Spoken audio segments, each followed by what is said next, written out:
का प्रकार आवडे देवासी तू ऐका प्रकार नामाचा उच्चार रात्रंदिवस तुळशी माळ गळा गोपीचंदन टिळा हृदय कळवळा वैष्णवांचा आषाढी कार्तिकी पंढरीची वारी साधन निर्धारी आन नाही एका जनार्दनी ऐसा ज्याचा नेम तो देवा परम पूज्य जगी आवडे देवासी तो एका प्रकार नामाचा उच्चार रात्रंदिवस विठ्ठल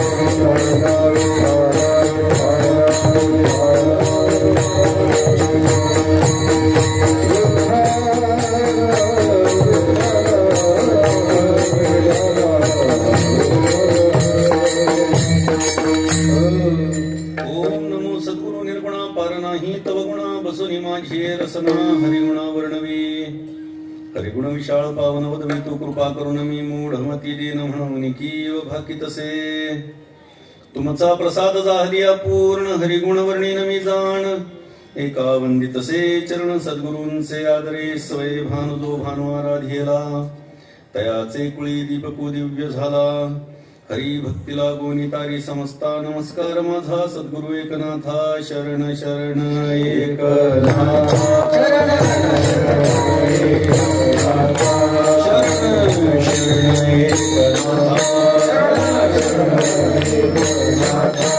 बाई माता ढेला बाई माता ढेला बाई माता ढेला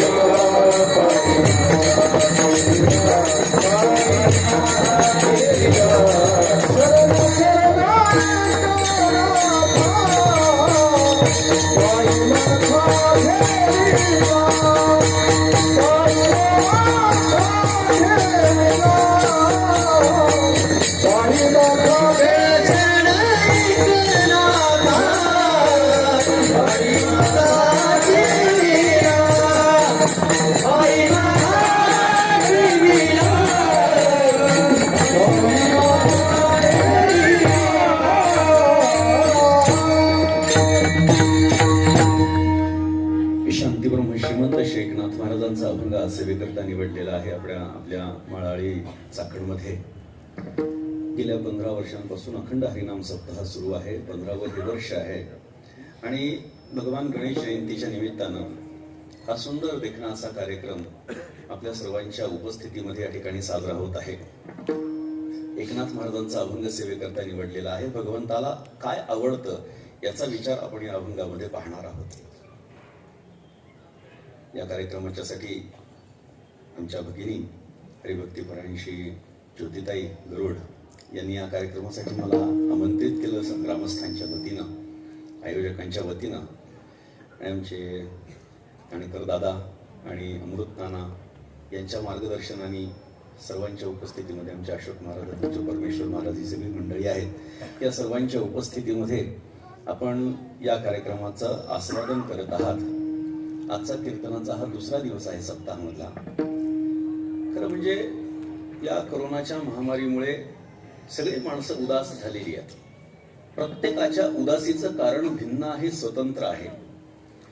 पण हे कारण स्वतंत्र असून सुद्धा प्रत्येकाला मात्र कुठल्या ना कुठल्या तरी पद्धतीचं एक दुःख मनामध्ये आहे.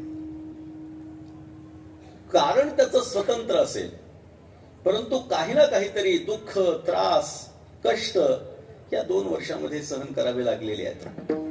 मग ते मानसिक दृष्ट्या खच्चीकरण असेल किंवा शारीरिक दृष्ट्या खच्चीकरण असेल, प्रत्येकाचं कुठल्या ना कुठल्या तरी कारणाने हे खच्चीकरण झालेलं आपण पाहतोय. परंतु आपल्या सर्वांना माहिती आहे की आपल्या देहामध्ये जे आपल्याला आलेले भोग आहेत ते भोगून संपवावे लागतात. त्याच्याशिवाय पर्याय नसतो. त्यामुळे आलेले कष्ट मनाने आणि नेटानं हे निभावून नेण्याचं काम हे आपण करणं गरजेचं असतं. आपण पाहतोय की या कोरोनाच्या कालखंडामध्ये अनेक लोकांचं आर्थिक नुकसानही झालं असेल. कित्येक लोकांनी आत्महत्या देखील केल्या. पण मला खरोखर कौतुक करावं असं वाटतं आपल्या वारकरी संप्रदायाचं, की वारकरी संप्रदायिक जी सगळी मंडळी आहेत, मग ती गायक असतील, वादक असतील, कीर्तनकार असतील किंवा अन्य कुठली साधक असतील, ह्या सगळ्याच्या सगळ्या लोकांनी पांडुरंगावरती विश्वास ठेवून हा कोरोनाचा कालखंड पुढे रेटत नेला. आणि एकही उदाहरण आपल्याला असं बघायला मिळणार नाही की जिथे एखाद्या कीर्तनकारानं, एखाद्या टाळकऱ्यानं, एखाद्या गायकानं, एखाद्या वादकाने काहीतरी स्वतःच्या जीवाचा बरं वाईट करून घेतलं. ही शक्ती आपल्याला देणारं कोण आहे? तर तो पांडुरंग परमात्मा आहे, ते आपले संत मायबाप आहेत आणि त्यांच्यामुळेच आपल्याला हे बळ मिळतं, हे लक्षात घ्या. मला हे सांगण्याचं कारण मी आपल्याला सांगेन, कारण की आज जिथे जावं तिथे कोरोनाच्या शिवाय दुसरा कुठला विषय आपल्याला ऐकायला मिळत नाही. कुठेही जा, दुर्दैवानं आपल्या सगळ्या संतांच्या वाऱ्या, पांडुरंगाची वारी सुद्धा आपली अनेक 2-3 वर्षांपासून चुकली. काल श्रीमंत निवृत्तीनाथ महाराजांच्या यात्रेत निमित्तानं जाणं झालं आणि तिथे सुद्धा वारकऱ्यांची अत्यंत कमी संख्या बघायला मिळाली. अत्यंत वाईट वाटलं, वेदना झाल्या की आपल्या वारकरी संप्रदायाचं वैभव काय आहे. लाखो वारकरी ज्या ठिकाणी जमा होत असतात, आज तिथे तुरळक 10, 15, 25, 50 वारकरी जेव्हा बघायला मिळतात तेव्हा मनाला वेदना होतात आणि असं वाटायला लागतं की काय ही परिस्थिती आहे. परंतु जे काही होत असतं ते चांगल्यासाठी होत असतं. हा आपल्याला आपल्या पूर्वसुरींनी घालून दिलेला नियम आहे. आणि ह्या 2 वर्षांच्या कालखंडामध्ये प्रत्येकानं स्वतःला घडवण्याचा विचार केला. त्याच्यातली एक ज्याला आपण सकारात्मक बाजू म्हणतो, तर ह्या 2-3 वर्षामध्ये प्रत्येकानं काय केलं, मग ती कीर्तनकार असतील किंवा तुमच्या आमच्यासारखी सामान्य मंडळी असतील, यांनी काय केलं तर आपल्यामध्ये काय कमतरता आहे हा स्वतःला द्यायला वेळ प्रत्येकाला मिळाला. आणि आता याच्यातून आपण चांगल्या पद्धतीनं बाहेर कसं जाऊ याचा विचार करत करत त्या दृष्टीनं पाऊल टाकायला सुरुवात केली आणि एक नव्या उमेदीनं माणसानं जीवन जगायला सुरुवात केली. पण माणूस असतो, त्याचा एक स्वभाव असतो, त्याची काहीतरी एक आवड निवड असते, त्याच्या मनामध्ये एक ठराविक विचार असतो, त्याचा एखादा स्वतंत्रपणे स्वभाव असतो, परंतु त्या स्वभावाच्या बाहेर तो जाण्याचा मात्र प्रयत्न करत नाही. किती जरी कष्ट आले, किती जरी त्रास सहन करावा लागला, तरी सुद्धा एखाद्या भक्ताची आवड ही भगवंताची भक्ती करणंच असतं. आणि एखाद्या विषयी माणसानं किती जरी ठरवलं की मी जीवनामध्ये असं करेल तसं करेल, तरी सुद्धा त्याला परमार्थामध्ये फार काही प्रगती आपल्याला बघायला मिळत नाही. त्याची आवड मात्र संसारामध्येच अडकून राहत असते. म्हणजे काय की माणसं जेव्हा संसार करत असतात तेव्हा संसार करत असताना त्यांना परमार्थ फार आठवतो असं नाही. त्यांना प्रत्येकाला जेव्हा परमात्मा आठवतो, देव आठवतो, तेव्हा समजायचं त्याच्या पदरी दुःख आलेलं आहे. हे लक्षात घ्या, ही भूमिका फार लक्षात घ्या. दुःख आल्यानंतर आपल्याला परमात्म्याची आठवण होतीये आणि सुखामध्ये मात्र आपल्याला परमात्म्याची आठवण होत नाही, देवाची आठवण होत नाही. दुःख आलं तर मग त्या देवाला आपण बोलायला लागतो, कधीतरी आपण भांडायला लागतो की जीवनभर तुझी सेवा केली आणि आज एवढे कष्ट, एवढा त्रास तू मला देतोयस. हे भांडण सुद्धा कधीतरी आपलं देवाशी होतं, परंतु आपण आपला जो मूळ स्वभाव आहे तो आपण सोडत नसतो. कितीतरी भांडण देवाशी झालं, कितीतरी देवाशी सलगी झाली, तरी सुद्धा ती देवाशी सलगी किंवा ती देवाशी जे भांडण आहे तो आपला एक स्थायी भाव बनलेला असतो, आपली ती आवड बनलेली असते. एखादा व्यवहारात भांडणारा माणूस हा कधीतरी देवाला सुद्धा भांडण्यामध्ये प्रवृत्त होतो. त्याचं कारण असतं त्याला पडले वळण इंद्रिय असं कळा. आणि त्या इंद्रियांना पडलेलं जे वळण आहे त्या वळणाचा परिणाम, त्या वळणाचा परिपाक म्हणजे आपला स्वभाव तयार होत असतो. प्रत्येकाचा स्वभाव स्वतंत्र आहे. पिंडे पिंडे मतिर भिन्नाहा असं आपल्याकडे म्हटलं गेलेलं आहे. म्हणजे काय, व्यक्ती तितक्या प्रकृती. जेवढी माणसं तेवढे विचार आपल्याकडे बघायला सापडतात. एकाचा विचार दुसऱ्यासारखा नाही, दुसऱ्याचा तिसऱ्यासारखा नाही, तिसऱ्याचा पहिल्यासारखा नाही. प्रत्येकाच्या जीवनामध्ये स्वतंत्र विचारसरणी माणूस अवलंबन करत असतो आणि त्या पद्धतीने जीवन जगत असतो. मग काय, कोणाला देव आवडतो आणि कोणाला संसार आवडतो. बहुतांश जर आपण संसारामध्ये जर लोक बघितले तर आपल्याला संसार आवडणारी माणसं जास्त बघायला सापडतात बरं का. 1, 2, 3, 4 या 4 गोष्टींमध्ये माणसाचं जीवन समेटलेलं आहे. बघा मी सांगतो 4च गोष्टींमध्ये. माणसाला 1 पाहिजे, माणसाला 2 पाहिजे, माणसाला 3 पाहिजे आणि माणसाला 4 पाहिजे. काय सांगतो माणसाला बरं का, माणसाला 1 बायको पाहिजे, 2 मुलं पाहिजे, 3 खोल्यांचं घर पाहिजे आणि 4 चाकाची गाडी पाहिजे. बस या 1, 2, 3, 4 मध्येच माणसाचं जीवन समेटलेलं आहे. खरं तर माणसानं जीवनामध्ये काय करायचंय, इति कर्तव्यता हीच दासा लागे, इति कर्तव्यता हीच दासा लागे, सेवावा जगी पांडुरंग,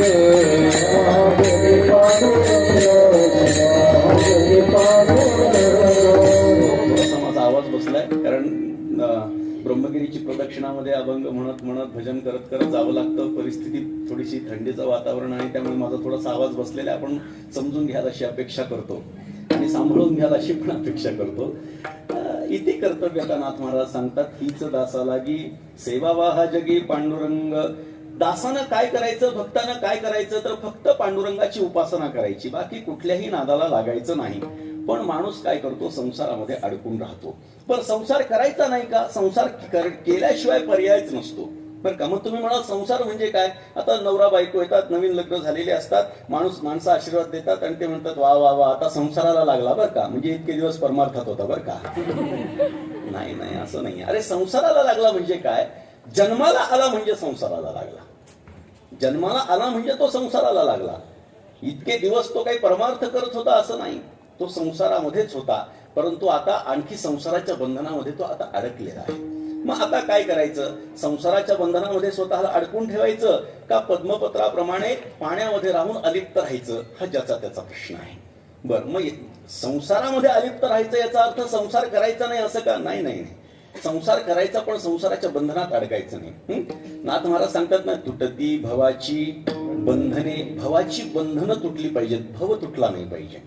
भव तुटला की सगळं संपलं, पण भवाची बंधनं मात्र सैल झाली पाहिजे. पण आपण काय करतो, आपण स्वतः संसाराला पकडून ठेवतो आणि असं म्हणतो की संसारामध्ये आम्ही अडकलेलो आहोत. संसाराने आपल्याला अडकवलेलं नाही, आपण संसारामध्ये अडकून पडलेलो आहोत. माकड पकडणाऱ्याचं उदाहरण बघा. पूर्वीच्या काळामध्ये माकड पकडण्यासाठी एक स्वतंत्र प्रकार असायचा. मोठं झाड असायचं, त्या झाडाच्या मध्ये एक ढोली म्हणतात, म्हणजे एक छिद्र की ज्याच्यामध्ये त्या माकडाचा रिकामा हात जाऊ शकेल असं ते छिद्र असायचं. आणि माकड ज्या परिसरामध्ये आहे, तो माकड पकडणारा काय करायचा, हातामध्ये असे ते फुटाणे घेऊन उभा राहायचा थोड्या वेळ. मग प्रत्येक माकड बघायचं, अरे हे फुटाणे आपल्याला मिळाले पाहिजे. प्रत्येक माकडाचं लक्ष त्या फुटाण्यावरती, हे फुटाणे आपल्याला मिळाले पाहिजेत, फुटाणे आपल्याला मिळाले पाहिजेत. आणि त्याच्या हातातून तर घेण्याची शक्ती नाही, मग हा काय करतो हे बघत राहायचं. झाडावरून सगळी 10-15 माकडं अशी त्या फुटाण्याकडे बघत त्या माणसाच्या लक्षात येतं की आता फुटाण्यांवरती ह्या माकडांची नजर गेली आहे आणि त्यांच्या समोर तो असे थोडे थोडे फुटाणे त्या ढोलीमध्ये टाकतो. आणि ढोलीमध्ये टाकल्यानंतर तो निघून जातो, थोडासा बाजूला उभा राहतो. त्याला काही जाळं वगैरे टाकायची, माकडाला पकडण्यासाठी जाळं टाकायची अजिबात गरज नसते. तो बाजूला जाऊन उभा राहतो. जो माकड सर्वात पहिले त्याच्यात हात घालेल तो सर्वात पहिले अडकेल. हे लक्षात घ्या. आपण संसारामध्ये तेच करतो, लक्षात घ्या. काय होतं, तो ते माकड पळत जातं, त्या ढोलीमध्ये हात घालतं, मुठभर फुटाणे उचलतं. वास्तविक रिकामा हात जावा एवढंच ते छिद्र असतं. आणि जेव्हा तो मूठ आवळतो तेव्हा त्याचा हात त्या छिद्रातून बाहेर येत नाही, खड्ड्यातून बाहेर येत नाही. आणि त्याला असं वाटतं मला आतून कोणीतरी पकडलंय, बस आतून कोणीतरी पकडलंय. मग तो काय करतो की हात ओढण्याचा प्रयत्न करतो, पण हाताला जखमा होता. मग तो असा विचार करतोय माझ्यापेक्षा आतला जास्त पक्का आहे, त्याच्यामुळे तो मला सोडत नाही. आणि बाकीची माकडं पळून जातात आणि जो पहिले आसक्त झालेला असतो तो मात्र अडकतो. बस हा काय करतो, हा माकड पकडणारा काय करतो, त्याच्या हातावर जोरात फटका मारतो. फटका मारल्यानंतर तो हात झटकतो, फुटाणे तिथेच जातात आणि माकड पकडल्या जातं. विठ्ठल विठ्ठल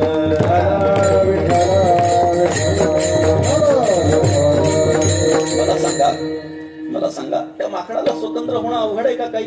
फुटाणे सोडून द्यायचेत आणि पळून जायचं आहे. पण याला आपल्या मराठीमध्ये म्हण आहे, आशा सुटेना आणि देव भेटेना. फुटाणे तर पाहिजेत आणि पकडले तर नाही गेलो पाहिजे, असं जीवनामध्ये शक्य नसतं.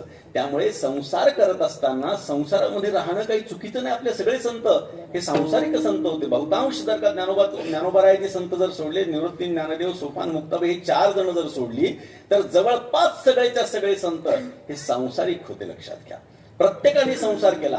कोणाचा संसार चांगला झाला असेल, कोणाचा वाईट झाला असेल, पण प्रत्येकानं व्यावहारिक दृष्ट्या ज्याला संसार म्हणतात, नवरा बायकोचं जीवन व्यतीत करणं असं ज्या संसाराचं नाव आपण देतो, तो संसार मात्र जवळपास सगळ्या संतांनी केलेला आहे. मग सगळ्या संतांनी जर का हा संसार केलेला आहे तर मग आपण ह्या संसारापासून दूर जाणं हे योग्य नाही. पण याचा अर्थ आपण संसारामध्ये आसक्त होणं हे सुद्धा मात्र योग्य नाही. पण आपल्याला आपण संसारात आसक्त का होतो मला काय सांगायचंय, कारण संसार आपल्याला आवडतो म्हणून आपण संसारामध्ये आसक्त होत असतो. जी गोष्ट आपल्याला आवडते, आपल्याला कळतंय की त्याचा दुष्परिणाम होणार आहे, आपल्याला कळतंय की त्या गोष्टीचा अंगीकार केल्यानंतर त्याचा दुष्परिणाम होणार आहे, परंतु तरी सुद्धा ती गोष्ट हवी हवीशी वाटते की नाही मला सांगा. ज्याला शुगर असेल, डायबिटीस ज्यांना असेल त्यांनी स्वतःचं उदाहरण जरा बघा. काय खायचं नसतं डायबिटीस मध्ये, जास्त साखर खायची नसते, पण साखरेचा पदार्थ दिसल्यानंतर साखरच खावी वाटते. उदाहरण बघा. मग काय करतो, घरच्यांना लपवून थोडस काहीतरी खातोच काहीतरी. का? कारण त्या गोष्टीबद्दल त्याची आवड असते. बरं, प्रत्येकाला एकच गोष्ट आवडेल असं नाही, प्रत्येकाची आवड स्वतंत्र आहे. प्रत्येकाची आवड म्हणजे एक प्रकारे त्यांचा स्वतंत्र धर्मच आहे असं म्हणा, बरं का. कुत्रा रस्त्याने एखाद्या माणसावरती भुंकतं, ते भुंकणं ही त्याची आवड आहे, लक्षात घ्या. तो त्याचा स्थायी भाव आहे, तो त्याचा धर्म आहे, बरं का. नाथ महाराजांचा एक अभंग आहे, श्वानाचा तो धर्म करावी वसवस भले गुरे त्यास न कळे काही. त्या काय होतं, रस्त्याने जात असताना कुत्रे अंगावरती येऊन भुंकत असतात. सामान्य लोकांच्या भुंकतात त्यात नवल नाही, कीर्तनकाराच्या अंगावर जरा जास्तच भुंकतात, बरं का. धोतर दिसलं की अजून भुंकण्याची शक्ती त्यांची वाढती, माहित नाही त्याच्यामध्ये काय रसायन बनलेलं असतं. होतं काय, त्याला कळत नाही की हा कीर्तनकार आहे, हा लोकांना चांगला उपदेश करतो, काय त्याला देणं घेणं नसतं. माणूस दिसला की त्याच्यावर भुंकायचं. हा कोणाचा स्वभाव आहे? कुत्र्याचा स्वभाव आहे. तो त्याचा स्वभाव म्हणजे त्याचा धर्म, बरं का. धारणात धर्म हा अशी धर्माची व्याख्या केली आहे. एखादा आपण काय म्हणतो, हिंदू, मुस्लिम, ईसाई, नाही, याला धर्म नाही म्हणत. धारणात धर्म हा अशी धर्माची व्याख्या केलेली आहे. जी गोष्ट ज्यानी धारण केलेली असते तो त्याचा धर्म असतो. नाथ महाराज दुसरं उदाहरण देतात, वेश्येचा तो धर्म द्रव्य ते हरावे भले बुरे त्यागावे न कळे काही. वेश्या काय करते, फक्त समोरच्याकडून पैसा काढून घेते. स्वतःचा देहाचा, आपल्या या देहाचा भोग कोण घेत आहे याच्याशी तिला देणं घेणं नसतं, फक्त तिला पैसा पाहिजे असतो. हो, हाच तिचा धर्म. स्वतःचं शरीर विकायचं आणि त्याच्या मोबदल्यामध्ये पैसा घ्यायचा, कोण भोगतं याचा विचार करायचा नाही. नाथ महाराज उदाहरण देतात, भले पुरे त्यागावे न कळे काही. सज्जनांचा धर्म सर्वाभूती दया. सज्जनांचा धर्म काय सांगितला नाथ महाराजांनी? सर्व भूतांवरती, भूतमात्रांवरती दया करणं हा सज्जनांचा धर्म आहे. संतांचा तो धर्म अंतरीती शांती. संतांचा धर्म काय? अंतःकरणामध्ये शांत वृत्ती धारण करणं हा संतांचा धर्म आहे, बरं का. मुक्ताबाई जेव्हा ज्ञानोबारायांना समजून सांगत होत्या तेव्हा त्यांनी सुद्धा काय सांगितलं की चिडू नका, तुम्ही शांती धरा. आपण जर बघितलं मुक्ताबाईंच्या ताटीच्या अभंगामध्ये, तेव्हा उपदेश करताना मुक्ताबाई आपल्याला तेच सांगतात ज्ञानोबारायांना. म्हणजे काय? संतांचा धर्म शांती, सज्जनांचा धर्म सर्वाभूती दया, वेश्येचा धर्म समोरच्याचं द्रव्य हरण करायचं, कुत्र्याचा धर्म लोकांवरती भुंकत राहायचं, हा त्यांचा धर्म जो सांगितलेला आहे. हा धर्म म्हणजेच एक प्रकारे त्यांचा स्वभाव आहे, म्हणजेच एक प्रकारची त्यांची आवड आहे. कारण सातत्यामध्ये आवडीची निर्मिती होत असते. एखादी गोष्ट जेव्हा आपल्याला सातत्यानं मिळत असते किंवा करावीशी वाटत असते तेव्हा तिचा परिणाम हा आवडीमध्ये होत असतो. एखादं व्यसन एखाद्या माणसाला लागलं, काही माणसं तंबाखू खातात, कसं लागतं व्यसन? बरं, तंबाखू ज्याने खाल्ली त्यांना विचारा त्याची चव कशी आहे. मला नाही वाटत काय फार चांगली चव असेल. आपल्याला बाजूच्या तोंडाचा जर वास आला तर आपल्याला कळतं की काय फार चांगला वास नाही, तो घाण आहे. पण काय स्वभाव, अंतरामध्ये त्याच्याबद्दल ओढ निर्माण झाली, प्रेम निर्माण झालंय, बरं का. एखादं व्यसन कसं लागतं? कुठलंही व्यसन, जगातलं कोणतंही व्यसन कसं लागतं त्याचं एकच पद्धती आहे. एखादी गोष्ट सहज म्हणून करावी, एखादी गोष्ट सहज म्हणून करावी, तिच्यामध्ये वारंवारता यावी. प्रत्येक गोष्ट चांगली किंवा वाईट, प्रत्येक गोष्ट विचारात घ्या. एखादी गोष्ट सहज म्हणून करावी, तिच्यामध्ये वारंवारता यावी, त्यामध्ये सातत्य असावं, त्या वारंवारतेमध्ये सुद्धा सातत्य असावं. आणि हे सातत्य निर्माण झाल्यानंतर ती गोष्ट जर आपल्याला मिळाली नाही तर फुटो पाहे हृदय अशी अवस्था होऊन जावी. बस, व्यसन कशाचंही घ्या, व्यसन चांगलंही असतं. तुम्ही म्हणा चांगलं वाईट व्यसन, हो, व्यसन चांगलं सुद्धा असतं. मी नेहमी सांगतो, माणसाने असं कधी म्हणायचं नाही की मला सुपारीच्या खंडाचंही व्यसन नाही, अजिबात म्हणायचं नाही. अजिबात म्हणायचं नाही. कारण अशा माणसाला असं एखादं व्यसन असतं जे दुसऱ्याला कोणाला नसतं. सुपारीच्या खांडाचंही व्यसन नाही, व्यसन असावं, चांगलं असावं. गुरुवर्य घुले बाबा सांगायचे, विद्या व्यसनम व्यसनम अथवा हरिपाद सेवनम व्यसनम. एक तर विद्याभ्यासाचं माणसाला व्यसन असावं, नाही तर परमात्म्याच्या चरणाचं व्यसन असावं. पण विना व्यसन माणसानं असू नये, माणसानं व्यसनी असावं. मी जरा नारदाच्या गादीवर उभारून बोलतोय बरं का, मला माहिती आहे की मी काय बोलतोय, परंतु माणसाने व्यसनी असावं, पण ते व्यसन सद्व्यसन असावं. परमात्म्याच्या चरणाचं व्यसन असावं किंवा ज्ञानप्राप्तीचं माणसाला व्यसन असावं, पण व्यसनाशिवाय माणसानं राहू नये.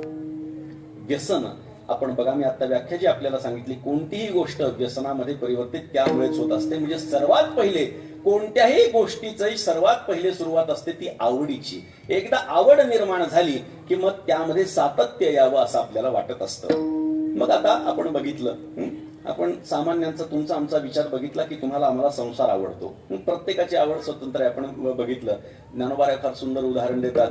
पाहे पा दूध पवित्र आणि गोड, पाशी त्वचेची या पदरा आड, परी ते अभेरून गोचिड, अशुद्ध काय न सेविती.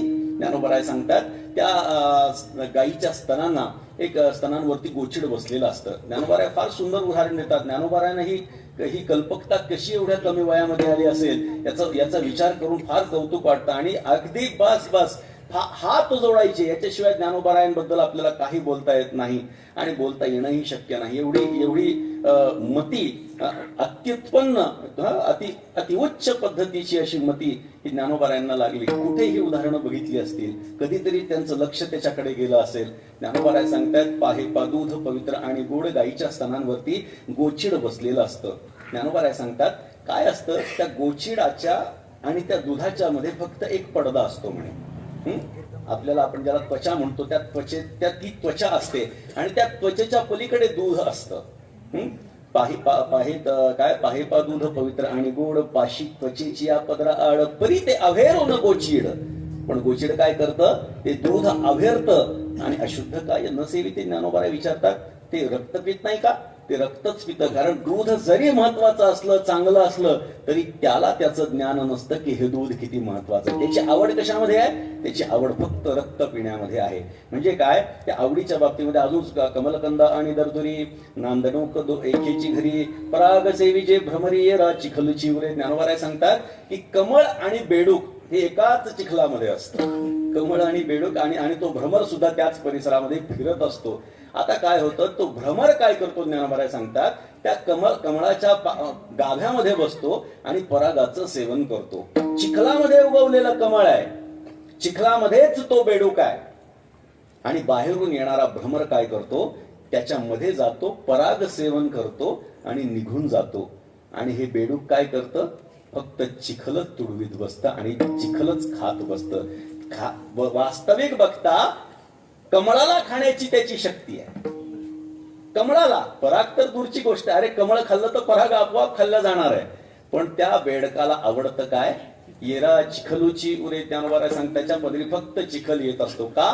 कारण त्याची आवड तशी आहे. म्हणून माणसानं उच्च आवडीचं असावं. आपण कोणाच्या संगतीमध्ये असतो याच्यावरती आपलं जीवन अवलंबून असतं.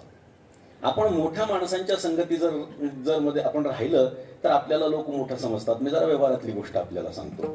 मोठ्या लोकांच्या बरोबरीनं फिरणाऱ्या माणसाला लोक मोठं समजत असतात.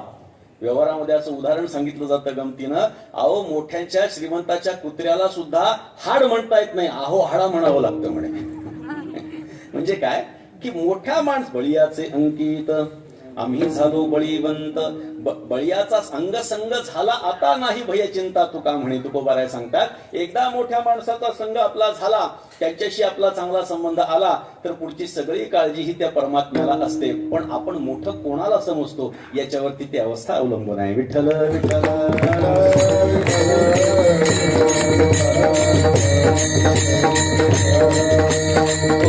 आपण बघितलं की कोणाची आवड काय, तुमची आमची आवड संसाराची आहे. सामान्य अगदी पशुपक्ष्यांची आवड ते त्यांचे जे आवडते विषय आहेत, ज्याच्यामध्ये त्यांना बरं वाटतं, ही त्यांची आवड आहे.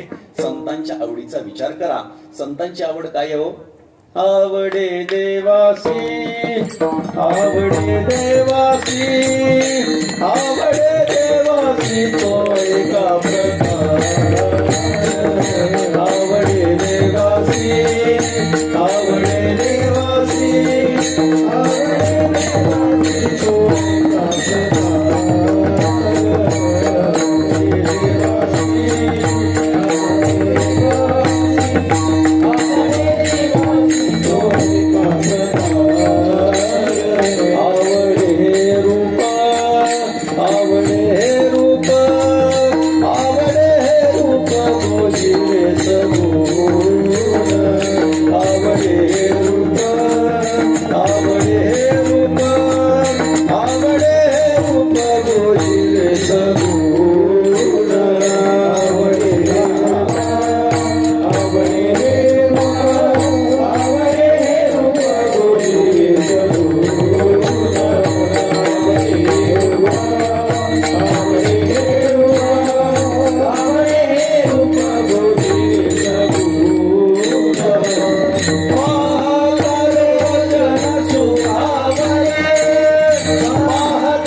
संतांची आवड काय? परमात्म्याशिवाय संत महात्म्यांना दुसरं काहीही आवडत नाही. आवडे हे रूप गोजिरे सगुण, पाहता लोचन सुखावले.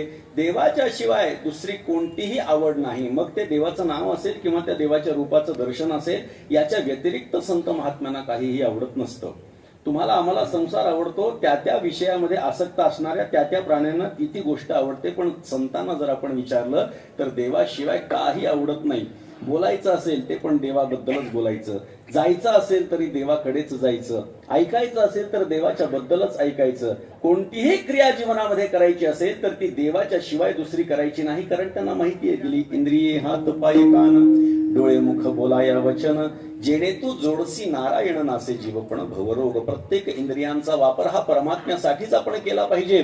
याच्यासाठीच परमात्म्याने सगळे आपल्याला इंद्रियाधिक दिलेली आहेत. याची जाणीव संत महात्म्यांना असते आणि सर्वसामान्यांना ती जाणीव नसते.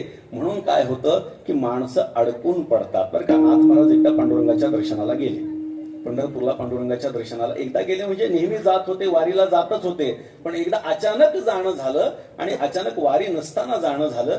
आणि नाथ महाराज जेव्हा गाभाऱ्यामध्ये जाऊ लागले, पायऱ्या चढू लागले नामदेव पायरीपासून, तेव्हा त्या मंदिराच्या अवतीभोवती अशी भिकारी मंडळी बसलेली दिसली. कोणाचे हात तुटलेत, कोणाचे पाय तुटलेत, कोणाला दिसत नाही, कोणाला बोलता येत नाही, कोणाला ऐकू येत नाही. आंधळे पांगळे मुके बहिरी अशी माणसं नाथ महाराजांना दिसली. आणि नाथ महाराजांना फार वाईट वाटलं. अरे, हा देव स्वतःला दानशूर म्हणून घेतो, दाता म्हणून घेतो, सर्व शक्तिमान समजून घेतो, कृपाळू दयाळू समजून घेतो, आणि त्याच्या दरबारात ही अशी माणसं, कोणाला हात नाहीत, कोणाला पाय नाही, कोणाला दिसत नाही, कोणाला बोलता येत नाही, कोणाला ऐकू येत नाही. वाईट वाटलं. आणि नाथ महाराजांनी ठरवलं, आपण देवाला याचा जाब विचारला पाहिजे. देवाच्या समोर जाऊन नाथ महाराज उभे राहिले आणि शांतीब्रह्म असणारे नाथ महाराज मात्र देवाला भांडू लागले. बरं का, आपल्याला काय वाटतं की शांतीब्रह्म म्हणजे काय? कोणतीही गोष्ट झाली की शांत बसायचं म्हणजे शांतीब्रह्म का? नाही हो, असं नाही.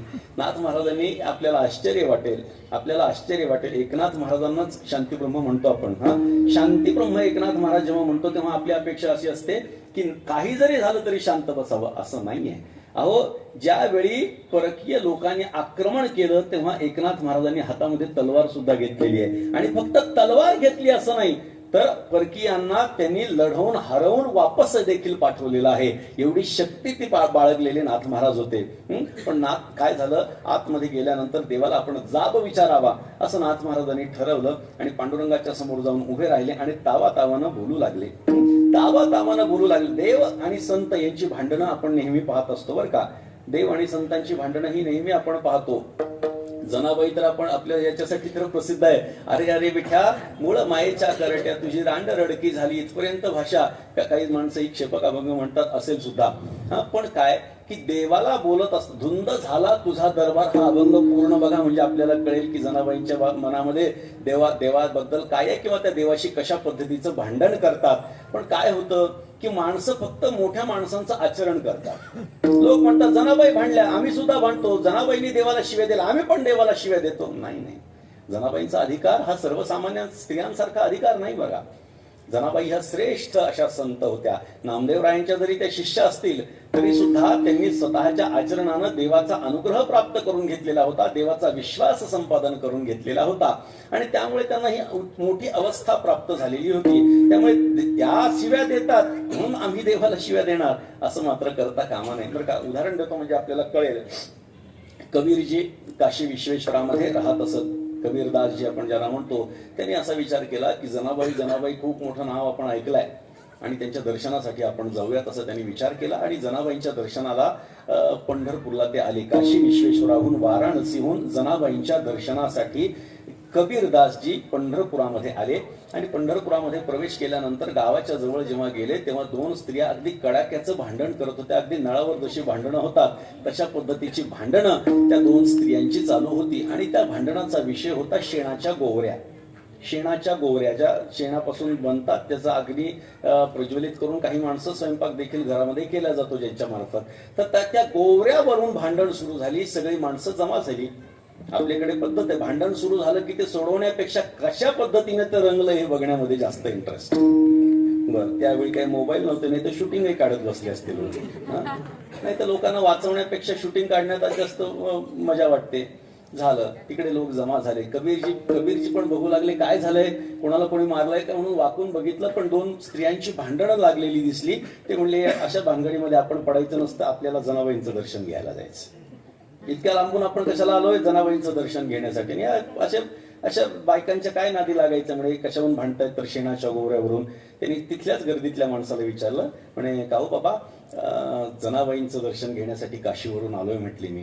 कुठे राहतात त्या, कसं जायचं त्यांच्या घराकडे. त्यांनी सांगितलं तिकडे जायची काही गरज नाही म्हणले. या दोन बायकांपैकी एक बाई जनाबाई आहे म्हटले. झालं, डोक्याला हात लावला कबीरजींनी. जिचं दर्शन घेण्यासाठी वाराणसीहून इथे आलो ती स्त्री भांडती शेणाच्या गोवऱ्यावरून. अरे अरे अरे म्हटले, विनाकारण आपला प्रवास झाला, चला परत. जनाबाईंचं लक्ष होतं. जनाबाईंनी सांगितलं थांबा बाबा जरा. काय म्हणजे आमचा जरा निकाल लावून द्या तुम्ही. जरा पंढरपूरचे दिसत नाही, तिथं कोणीतरी माणसं कोणाच्या तरी बाजूने निकाल देतील पण तुम्हाला आमच्या दोघांची पण ओळख नाहीये. तुम्हीच आमचा निकाल लावा. ही गोरी कोणाची आहे सांगा. त्यांनी सांगितलं मला काय माहिती कोणाची आहे गोरी, आणि हे काम करणं माझं कर्तव्य नाहीये. मला ज्या कामासाठी यायचं होतं ते माझं काम होणार नाही, आता मी माझं चाललो. त्यांनी सांगितलं नाही असं करू नका, तुम्ही महात्मा दिसता, तुम्ही कोणाच्याही बाजूने एकतर्फी निकाल देणार नाही, सत्याच्या बाजूने तुम्ही उभे राहाल याची आम्हाला खात्री आहे, शाश्वती आहे. तर कृपया आमचा एवढा न्याय निवाडा करा आणि मग तुम्हाला जिथे जायचं तिथे जा. बरं ठीक आहे म्हणले कबीरदासजी. सांगा. त्या स्त्रीला विचारलं दुसऱ्या, ही गौरी तुझी कशावरून सांग. त्यांनी सांगितलं हे बघा बाबा ही वाळलेली गोरी आहे बघा, माझे बोट बघा बरोबर दिसतात की नाही, याच्यावर बसतायत की नाही बघा, ही माझी गोरी आहे म्हटले. बरं, जनाबाईंना विचारलं ही गौरी तुमची कशावरून. तेव्हा तिने सांगितलं महाराज कानाला गौरी लावायची ज्याच्यातून विठ्ठल विठ्ठल आवाज येईल ती गौरी माझी. महाराज जनाबाईंच्या गोवऱ्या शेणाच्या गोवऱ्या जनाबाईंचा हात लागलेल्या, कानापाशी नेल्या तर त्या विठ्ठल विठ्ठल करू लागल्या आणि निकाल देण्याची गरजच पडली नाही, त्या जनाबाईंच्याच होत्या. मला सांगायचंय काय, हे उदाहरण हा दृष्टांत कशासाठी मी आपल्याला सांगितला की जनाबाई शिव्या देतात म्हणून आपणही शिव्या द्यायच्या नाहीत. त्यांच्या शेणाच्या गोवऱ्या सुद्धा विठ्ठल विठ्ठल करतात आणि आपलं चांबड्याचं मुख विठ्ठल विठ्ठल म्हणत नाही. विठ्ठल विठ्ठल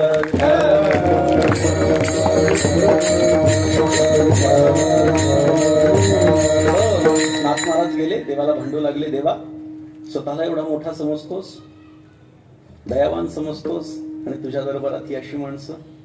योग्य नाही. तेव्हा देवानं सांगितलं, पांडुरंगाने सांगितलं, महाराज जे आहे ना ते बरोबर आहे. प्रत्येकाला त्यांच्या त्यांच्या कर्मानुसार त्यांची त्यांची ही अवस्था केलेली आहे. पण नाथ महाराज काही ऐकायला तयार होईनात. शेवटी देवानी सांगितलं, महाराज मी खाली उतरतो, तुम्ही जरा विटेवरती येऊन उभा राहा. पांडुरंग परमात्मा खाली उतरले. नाथ महाराज विटेवरती जाऊन उभे राहिले, कमरेवरती हात ठेवले. ज्या ज्या माणसांकडे त्यांनी आत येताना बघितलं त्या एकेका माणसाकडे त्यांचं लक्ष गेलं. पाय तुटलेल्या माणसाकडे गेलं, त्याचा पूर्वजन्म दिसू लागला. या पायांचा वापर त्यानं कधीही चांगल्या ठिकाणी जाण्यासाठी केला नव्हता. कीर्तन सुरू झालंय, घरामध्ये बसून ऐकू येतंय, घरामध्येच बसला. पुढच्या जन्मात पाय गेले. चांगल्या ठिकाणी जायचंय, वारीला जायचंय, पायाचा वापर नाही. तीर्थयात्रेला जायचं, पायाचा वापर नाही. कीर्तन प्रवचन भजनादिकांना जायचं, ह्या पायाचा वापर त्यानं केला नाही. त्याच्यामुळे ही अवस्था त्याची झाली असं नाथ महाराजांच्या लक्षात आलं. झालं असं, आंधळ्या माणसाकडे लक्ष गेलं, त्याचा पूर्वजन्म दिसू लागला. त्या आंधळ्या माणसानं खरं तर देवाचं मुख बघण्याशिवाय दुसरं काहीही करणं अपेक्षित नाही. कारण भगवंतानं डोळे त्याच्यासाठीच दिलेत.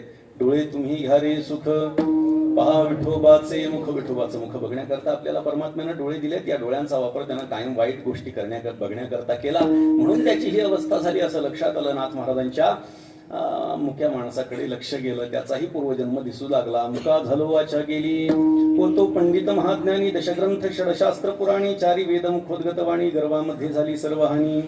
जिव्हाला चावली भोजना, दुग्धघृत शर्करा पकवांना, निंदिले उपांना, तेणे पातलो मुखबंधना. या मुखानं काय केलं? साधू संतांची निंदा केली, हरिभक्तांची स्तुती नाही केली. तेणे वाचा पंगू झाली, एका जनार्दनी कृपा लाधली. या मुखाचा वापर त्यानं कधीही चांगल्या गोष्टी बोलण्यासाठी केलेला नव्हता.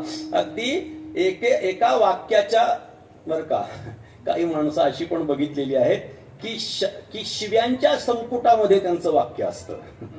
म्हणजे वाक्य सुरुवातीच्या आधी शिवी आणि वाक्य संपल्यानंतरही शिवी, अशा पद्धतीची माणसं बोलणारी असतात. खूप माणसं मी अशी बघितलेली आहेत. आणि त्यांच्याकडे सुद्धा फार मोठा खजिना असतो बरं का, शिवांचा फार मोठा खजिना असतो. म्हणजे आपण विचार सुद्धा करू शकत नाही इतका खजिना त्यांच्याकडे असतो. मग याच्यात बायका सुद्धा कमी नाहीत बरं का. खूप सगळीकडे अशी माणसं बघायला आपल्याला सापडतात. त्या मुखाचा वापर त्यांना चांगल्या गोष्टी बोलण्यासाठी केला नाही, म्हणून त्याची अशी अवस्था झाली. बहिऱ्याकडे लक्ष गेलं, त्याचा पूर्वजन्म दिसू लागला. बहिरा झालो या जगी, नाही ऐकले हरी कीर्तन, नाही केले पुराण श्रवण, नाही वेदशास्त्र पठण, गर्भी बहिरा झालो त्या गुणे. नाही संत कीर्ती श्रवणी आली, नाही साधू सेवा घडीली, पितृवचनासी पाठ दिधली, तीर्थे व्रते असोनी त्या गेले. माता माऊली पाचारिता, माता माऊली पाचारिता,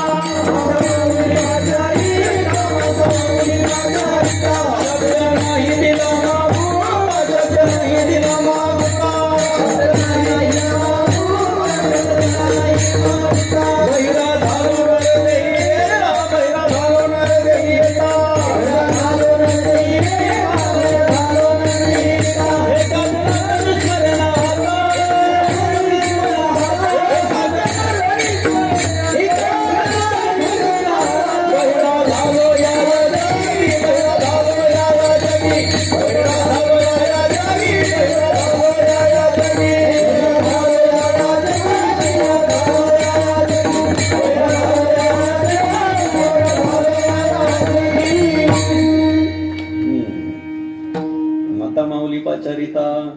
शब्द नाही दिला मागुता, बहिरा झालो नरदेही, येता एका जनार्दनी स्मरे नाता.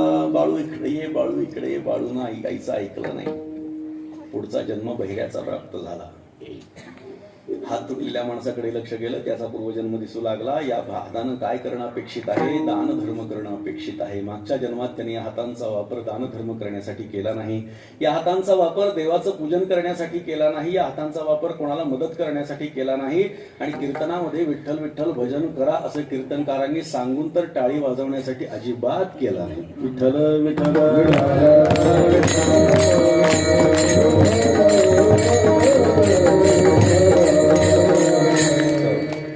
दादा, हा दृष्टांत सांगितलं की त्यावेळी खूप टाळ्या वाजतात बरं का.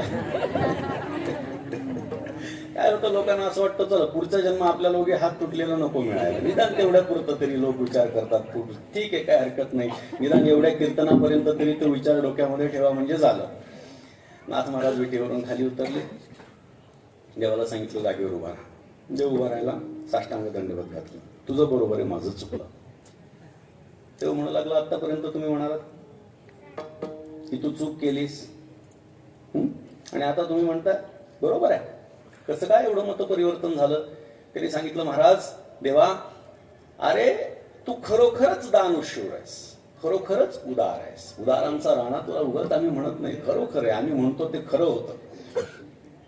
झालं काय? नाथ महाराजांनी सांगितलं, अरे एवढी दुष्कृत्य करणाऱ्या माणसांना एवढी दुष्कृत्य करूनही तू माणसाच्या जन्माला घातला, हे त्याचं तुझं उदारपण आहे. तुझ्या जागी जर का मी असलो असतो तर कदाचित यांना मी जनावरांचाही जन्म दिला नसता. विठ्ठल विठ्ठल.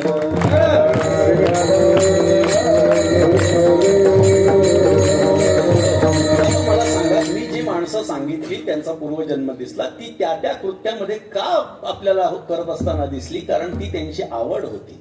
न जाणं न करणं ही सुद्धा आवड असू शकते, लक्षात घ्या. मला काय म्हणायचं लक्षात घ्या. एखादी गोष्ट करणं म्हणजेच आवड असं नाही, न करणं ही सुद्धा आवड. खरं न बोलणं ही सुद्धा आवड असू शकते एखाद्या माणसाची.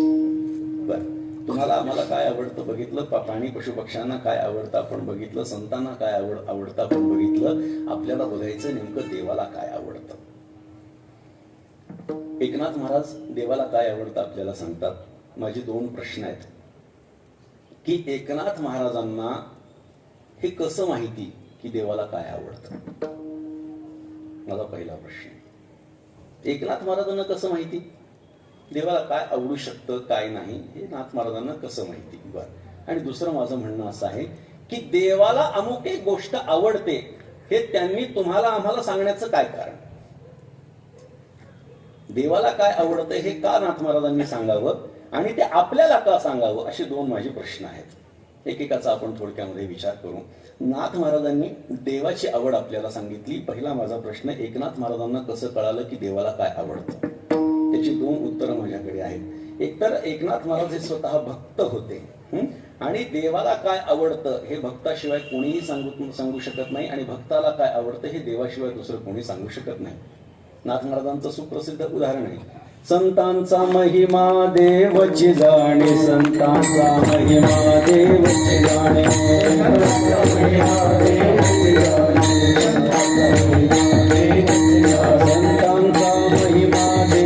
जाणे, संतांचा महिमा देवची जाणे.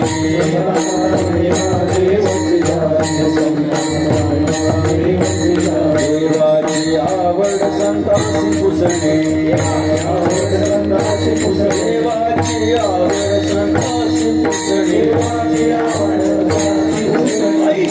आवडी एकमेका, ऐशी आवडी एकमेका, ऐशी आवडी एकमेका, ऐशी आवडी एकमेका, ऐशी आवडी एकमेका,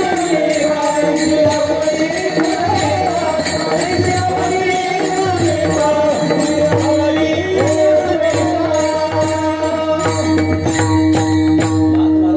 संतांचा महिमा देवची जाणे, देवाची गोडी संतासी पुसणे, ऐसी आवडी एकमेका, परस्परे नोहे सुटिका. संतांना काय आवडतं देवाला विचारायचं आणि देवाला काय आवडतं हे संतांना विचारायचं. म्हणजे भक्तालाच कळतं की माझ्या परमप्रियास्पदाला काय आवडतं हे फक्त भक्तांना कळू शकतं. खरोखरचं प्रेम असेल तरच ह्या गोष्टी कळू शकतात. आपल्याकडे प्रेमाची व्याख्या म्हणजे आकर्षण अशी झालेली आहे. सध्याच्या काळामध्ये प्रेम म्हणजे काय तर आकर्षण, आणि त्याच्यातही आकर्षण म्हणजे शारीरिक आकर्षण म्हणजे प्रेम, अशी प्रेमाची व्याख्या सर्वसाधारणपणे समाजामध्ये आपल्याला बघायला सापडते. पण प्रेम आहे काय, ते कसं व्यक्त होत असतं याचं उदाहरण, त्याची व्याख्या काय आहे तर आपल्याला शास्त्रकारांनी सांगून ठेवलेलं आहे. शास्त्रकार असं सांगतात की प्रेम म्हणजे काय, ददाति प्रतिगृह्णाति गुह्यमख्याति पृच्छति भुंक्ते भोजयते चैव षड्विधम प्रीति लक्षणम. प्रीतीची लक्षणं 6 लक्षणं शास्त्रकारांनी सांगितलेली आहे. ददाति प्रतिगृह्णाति, काहीतरी तिथे दिल्या जातं काहीतरी घेतल्या जातं, हे पहिलं उत्तर आहे. काहीतरी दिल्या जातं काहीतरी घेतल्या जातं, 2 गोष्टी झाल्या. गुह्यमख्याति पृच्छति, स्वतःच्या मनातलं गुह्य आपल्या प्रेमास्पदाला सांगितल्या जातं आणि त्याच्या मनातलं गुह्य तो आपल्याला प्रगट करत असतो. भुंक्ते भोजयते चैव, ज्याच्यावरती आपलं प्रेम आहे आपण त्याच्याकडे जेवायला जातो आणि त्याला आपल्याकडे जेवायला बोलवतो. या सगळ्या गोष्टी जिथे घडतात तिथे प्रीती असते, तिथे प्रेम असतं, असं आपल्याला शास्त्रकारांनी सांगितलेलं आहे. मग मग हे जे काय आपण पाहतो की माझं तुझ्यावर प्रेम आहे, बस बस बस, हे व्यक्त करण्यासारखी ही गोष्टच नाहीये. प्रेम नये सांगता बोलता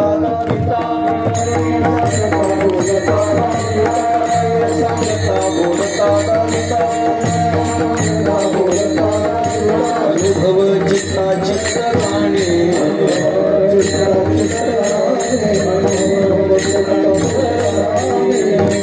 प्रेमाने सांगता बोलता गाविता अनुभव चित्ता चित्त जाणे. ज्याचं ज्याच्यावरती झालं त्यालाच ते कळत असतं, ते सांगता येत नसतं, बोलायचं कारणही नसतं. अशी प्रेमाची लक्षणं सांगितलेली आहे. त्यामुळे देवाला काय आवडतं हे संतच सांगू शकतात, भक्तच सांगू शकतो, आणि भक्ताला काय आवडतं हे फक्त देवच सांगू शकतो. हे पहिलं उत्तर. दुसरं उत्तर आपल्यासाठी कदाचित वेगळं वाटेल आपल्याला काही जणांना, परंतु ज्यांना वारकरी सांप्रदायिक संतांचं चरित्र माहिती आहे त्यांना मात्र माझं उत्तर बरोबर वाटेल. त्याचं कारण असं आहे, एकनाथ महाराजांना देवाची आवड माहिती आहे. त्याचं कारण असं आहे की एकनाथ महाराज स्वतःच देव आहेत. भानुदासाचे कुणी महाविष्णूचा अवतार, क्षेत्रप्रतिष्ठान वसती गोदावरी तीर, क्षेत्रप्रतिष्ठान वसती गोदावरी तीर. भानुदासाचे कुणी महाविष्णूचा अवतार,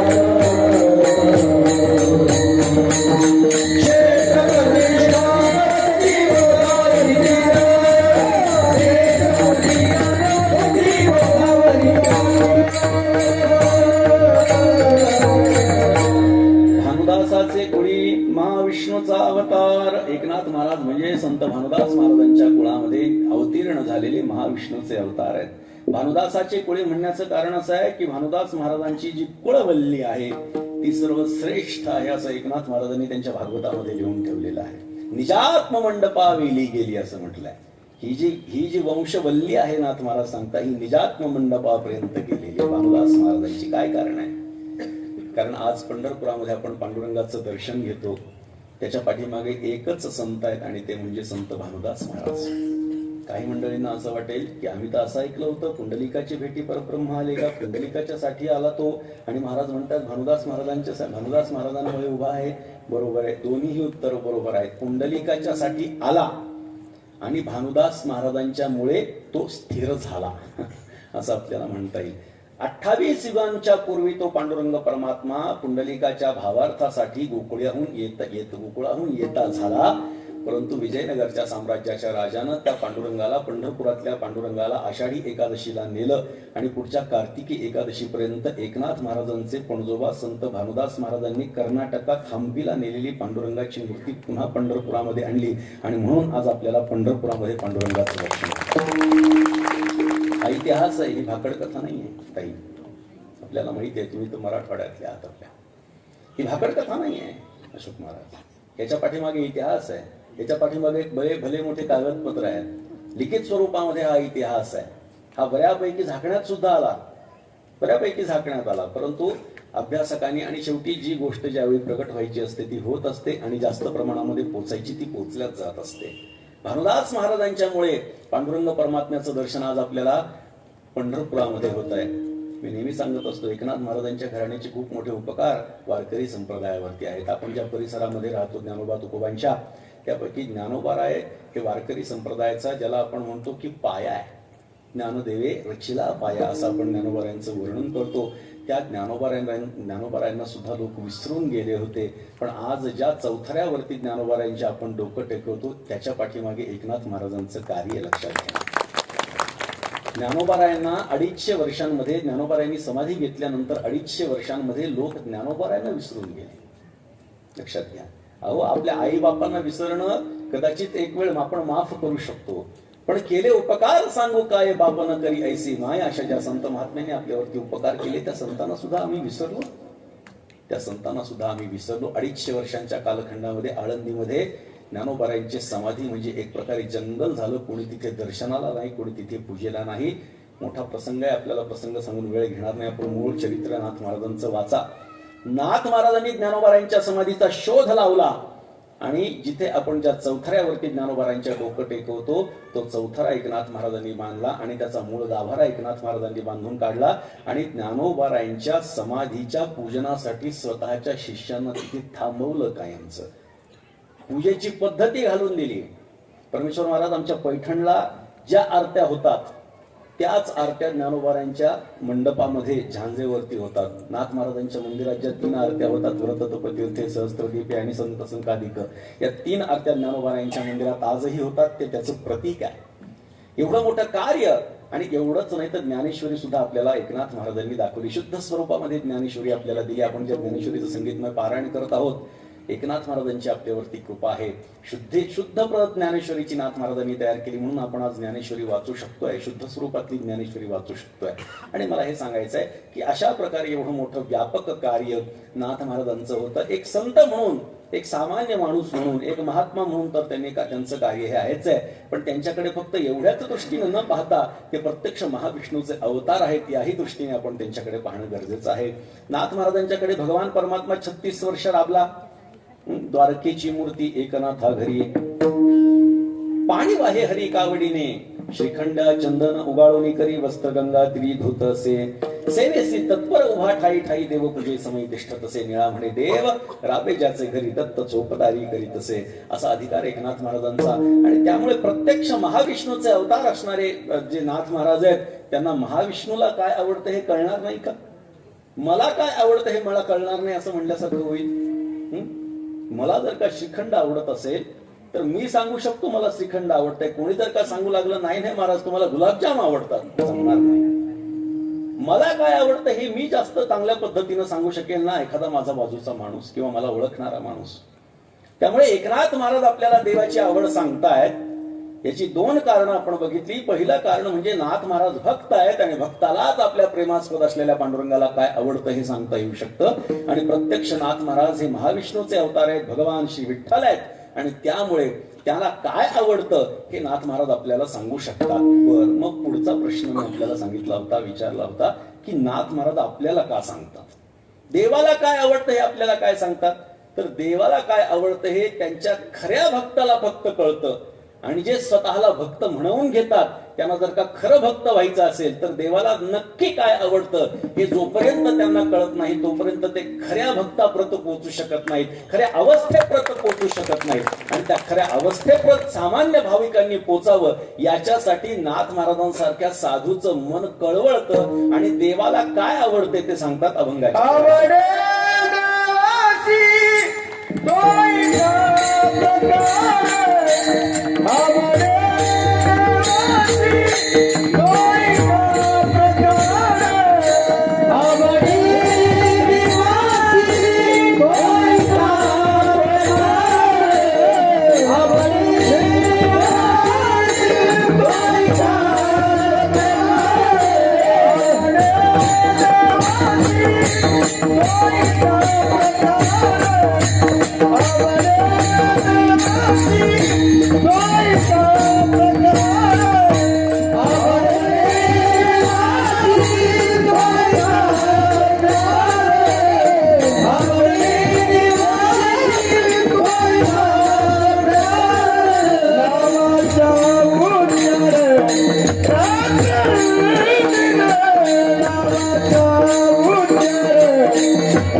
नामस्मरण सर्वसामान्य भाविकांनी केलं पाहिजे, कारण देवाला त्याच्या नावाशिवाय दुसरं काहीही आवडत नाही. एखादा माणूस देवाची पूजा करत असेल त्याच्याही पेक्षा देवाचं नाव जो होतो तो देवाला जास्त आवडतो. भलेही तो कितीही श्रद्धेने देवाची पूजा करत असेल, पण अंतःकरणपूर्वक जर का तो परमात्म्याचं नामस्मरण करत असेल तर देवाला ते जास्त आवडतं. कारण भगवंताला माहिती आहे की या कलियुगामध्ये माझ्या नावाशिवाय आपल्याला मुक्ती प्राप्त होणार नाही, कारण कृते ध्याय ते विष्णू त्रेतायाम यजतो मखैहि द्वापरे परिचर्यायाम कलवतात. हरी कीर्तनात हे सांगून ठेवलेलं आहे आपल्याकडे. कृतयुगामध्ये भगवंताचं ध्यान केल्यानंतर परमात्म्याची प्राप्ती व्हायची, त्रेतायुगामध्ये यज्ञयाग केल्यानंतर परमात्म्याची प्राप्ती व्हायची, द्वापर युगामध्ये भगवंताची पूजा केल्यानंतर भगवंताची प्राप्ती व्हायची, आणि कलियुगामध्ये परमात्म्याचं नामस्मरण केल्यानंतर परमात्म्याची प्राप्ती होते. हे देवाला माहिती आहे. आणि आपला भक्त, आपला जो खरा भक्त आहे, तो वाट चुकल्याप्रमाणे कुठेतरी न जाता योग्य मार्गाने माझ्यापर्यंत यावा, याच्यासाठी कदाचित भगवंतानंच संतांना ही प्रेरणा दिली असते की नाथ महाराज जरा लोकांना सांगा मला काय आवडतंय, म्हणजे लोकांना कळेल आणि ते माझ्यापर्यंत सहज पद्धतीने येऊ शकतील. आणि म्हणून नाथ महाराज सांगण्यामध्ये प्रवृत्त होतात. आवडे देवासी तो ऐका प्रकार. इथे ऐका प्रकार असं नाथ महाराज सांगतात बरं का. ऐका असं जेव्हा आपण म्हणतो, ज्ञानोबा सुद्धा म्हणतात, तरी अवधान ऐकले दिजे मग सर्व सुखासी प्राप्त होईल. हे प्रत्युत्तर माझे उघड ऐका. हे ऐका ऐका म्हणणं जे असतं बरं का, एखाद्या माणसाचं लक्ष आपल्याकडे वेधून घ्यायचं असेल तर आपण म्हणतो ऐका. आता ऐका म्हणल्यानंतर आता प्रत्येक जण जी खाली मान घालून आता बसलेली होती त्यांनी लगेच मान वर केली. काय म्हणतात महाराज, म्हणजे काय ऐका असं म्हटल्यानंतर माणसाचं लक्ष केंद्रित होत असतं. म्हणून नाथ महाराजांनी सांगितलंय आवडे देवासी तो ऐका प्रकार. ऐका मी काय बोलतोय ते. काही गोष्टी ज्या असतात त्या कोणाला सांगायच्या असतात, कोणाला सांगायच्या नसतात. काही गोष्टी ज्या असतात त्या कोणालाच सांगायच्या नसतात, आणि काही गोष्टी ज्या असतात त्या सगळ्यांना सांगायच्या असतात. काही गोष्टी या कोणालाच सांगायच्या नसतात. चोरी कर कोणाला सांगायचं, कोणालाच सांगायचं नाही. डाका टाक कोणाला सांगायचं, लोकांना त्रास दे कोणाला सांगायचं, खोटं बोल कोणाला सांगायचं, कोणालाच सांगायचं नाही. बरं, लग्न कर कोणाला सांगायचं, काही जणांना सांगायचं, काही जणांना सांगायचं नाही. बरं का, काही गोष्टी कोणालाच सांगायच्या नाहीत. आपण बघितलं काही गोष्टी कोणाला सांगायच्या, कोणाला सांगायच्या नाही. लग्न कर कोणाला सांगायचं, जो नपुंसक आहे त्याला सांगावं लग्न कर नाही, जो ब्रह्मचारी आहे त्याला लग्न कर सांगावं नाही, जो स्वतःच पालन पोषण करू शकत नाही त्याला सांगावं लग्न कर, अजिबात नाही. मग लग्न कर कोणाला सांगावं, की ज्याची परंपरा पुढे चालणं गरजेचं आहे त्याला सांगा. जो स्वतःचं पालन पोषण करू शकतो त्याला सांगा लग्न कर. ज्याला आपल्या घरच्यांना पालन पोषण करता येईल, त्यांची व्यवस्था बघता येईल त्याला सांगा लग्न कर. एखाद्या म्हाताऱ्याला सांगून जमणार आहे का लग्न कर, नाही. तरुणाला सांगा लग्न कर. काही गोष्टी कोणाला सांगायच्या असतात आणि कोणाला सांगायच्या नसतात. काही गोष्टी कोणालाच सांगायच्या नसतात आणि काही गोष्टी सगळ्यांना सांगायच्या असतात. सगळ्यांना सांगता येण्यासारखा परमार्थ आहे. परमार्थ करू नको असं कोणाला आपण सांगू शकतो का? सगळ्यांना सांगावं परमार्थ. तुम्ही म्हणाल संतांना सांगण्याची गरज नाही, पण त्यांना सांगितलं तरी फरक पडत नाही, कारण ते तेच करणार आहेत. सगळ्यांना सांगता येण्यासारखा परमार्थ आहे, आणि हा परमार्थ नाथ महाराज सांगतात आवडे देवासी तो ऐका. ऐका ऐका म्हणजे कोणीतरी एकाने ऐका का, ऐक का, ऐक आणि ऐका. ऐक एक वचन, ऐका अनेक वचन. ऐका म्हणजे एकापेक्षा जास्त जणांनी म्हणजे सर्वांनी ऐका. आवडे देवासी, देवाला काय आवडतं तो प्रकार मी तुम्हाला सांगणार आहे, ऐका. आणि सर्वात पहिली देवाची आवड सांगितली नामाचा उच्चार रात्रंदिवस. तुम्ही म्हणाल नामाचा उच्चार जर का रात्रंदिवस आम्ही करत बसलो तर आमचे व्यवहार कसे होणार, आम्ही आमच्या घरच्यांकडे कसं लक्ष देणार? जर अखंड आम्ही हरी हरी हरी हरी हरी म्हणत बसलो तर आमचं पालन पोषण आमच्या घराचं कोण करणार?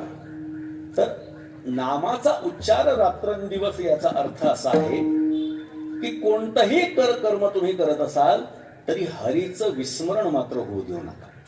याचा अर्थ नामाचा उच्चार रात्रंदिवस. नाथ महाराजांच्या हरिपाठातला अभंग आहे, हरी बोला देता हरी बोला घेता, हसता खेळता हरी बोला, हरी बोला गाता हरी बोला खाता, सर्व कार्य करिता हरी बोला, हरी बोला एकांती हरी बोला लोकांती, देहत्यागांती हरी बोला, हरी बोला भांडता हरी बोला कांडता, उठता बैसता हरी बोला जनी हरी बोला विजनी, एका जनार्दनी हरी बोला. कुठलंही कर्म करत असताना परमात्म्याचं विस्मरण होऊ देऊ नका, म्हणजे अखंड हरीचं स्मरण करा, म्हणजे अखंड परमात्म्याचं नाम घेतल्यासारखं आहे. म्हणून नाथ महाराज सांगतात नामाचा उच्चार रात्रंदिवस. रात्रंदिवस असा जरी नामाचा उच्चार संत महात्म्याने आपल्याला सांगितलेला असला तरी प्रत्येकाला रात्रंदिवस त्याचं स्मरणही कदाचित होणार नाही.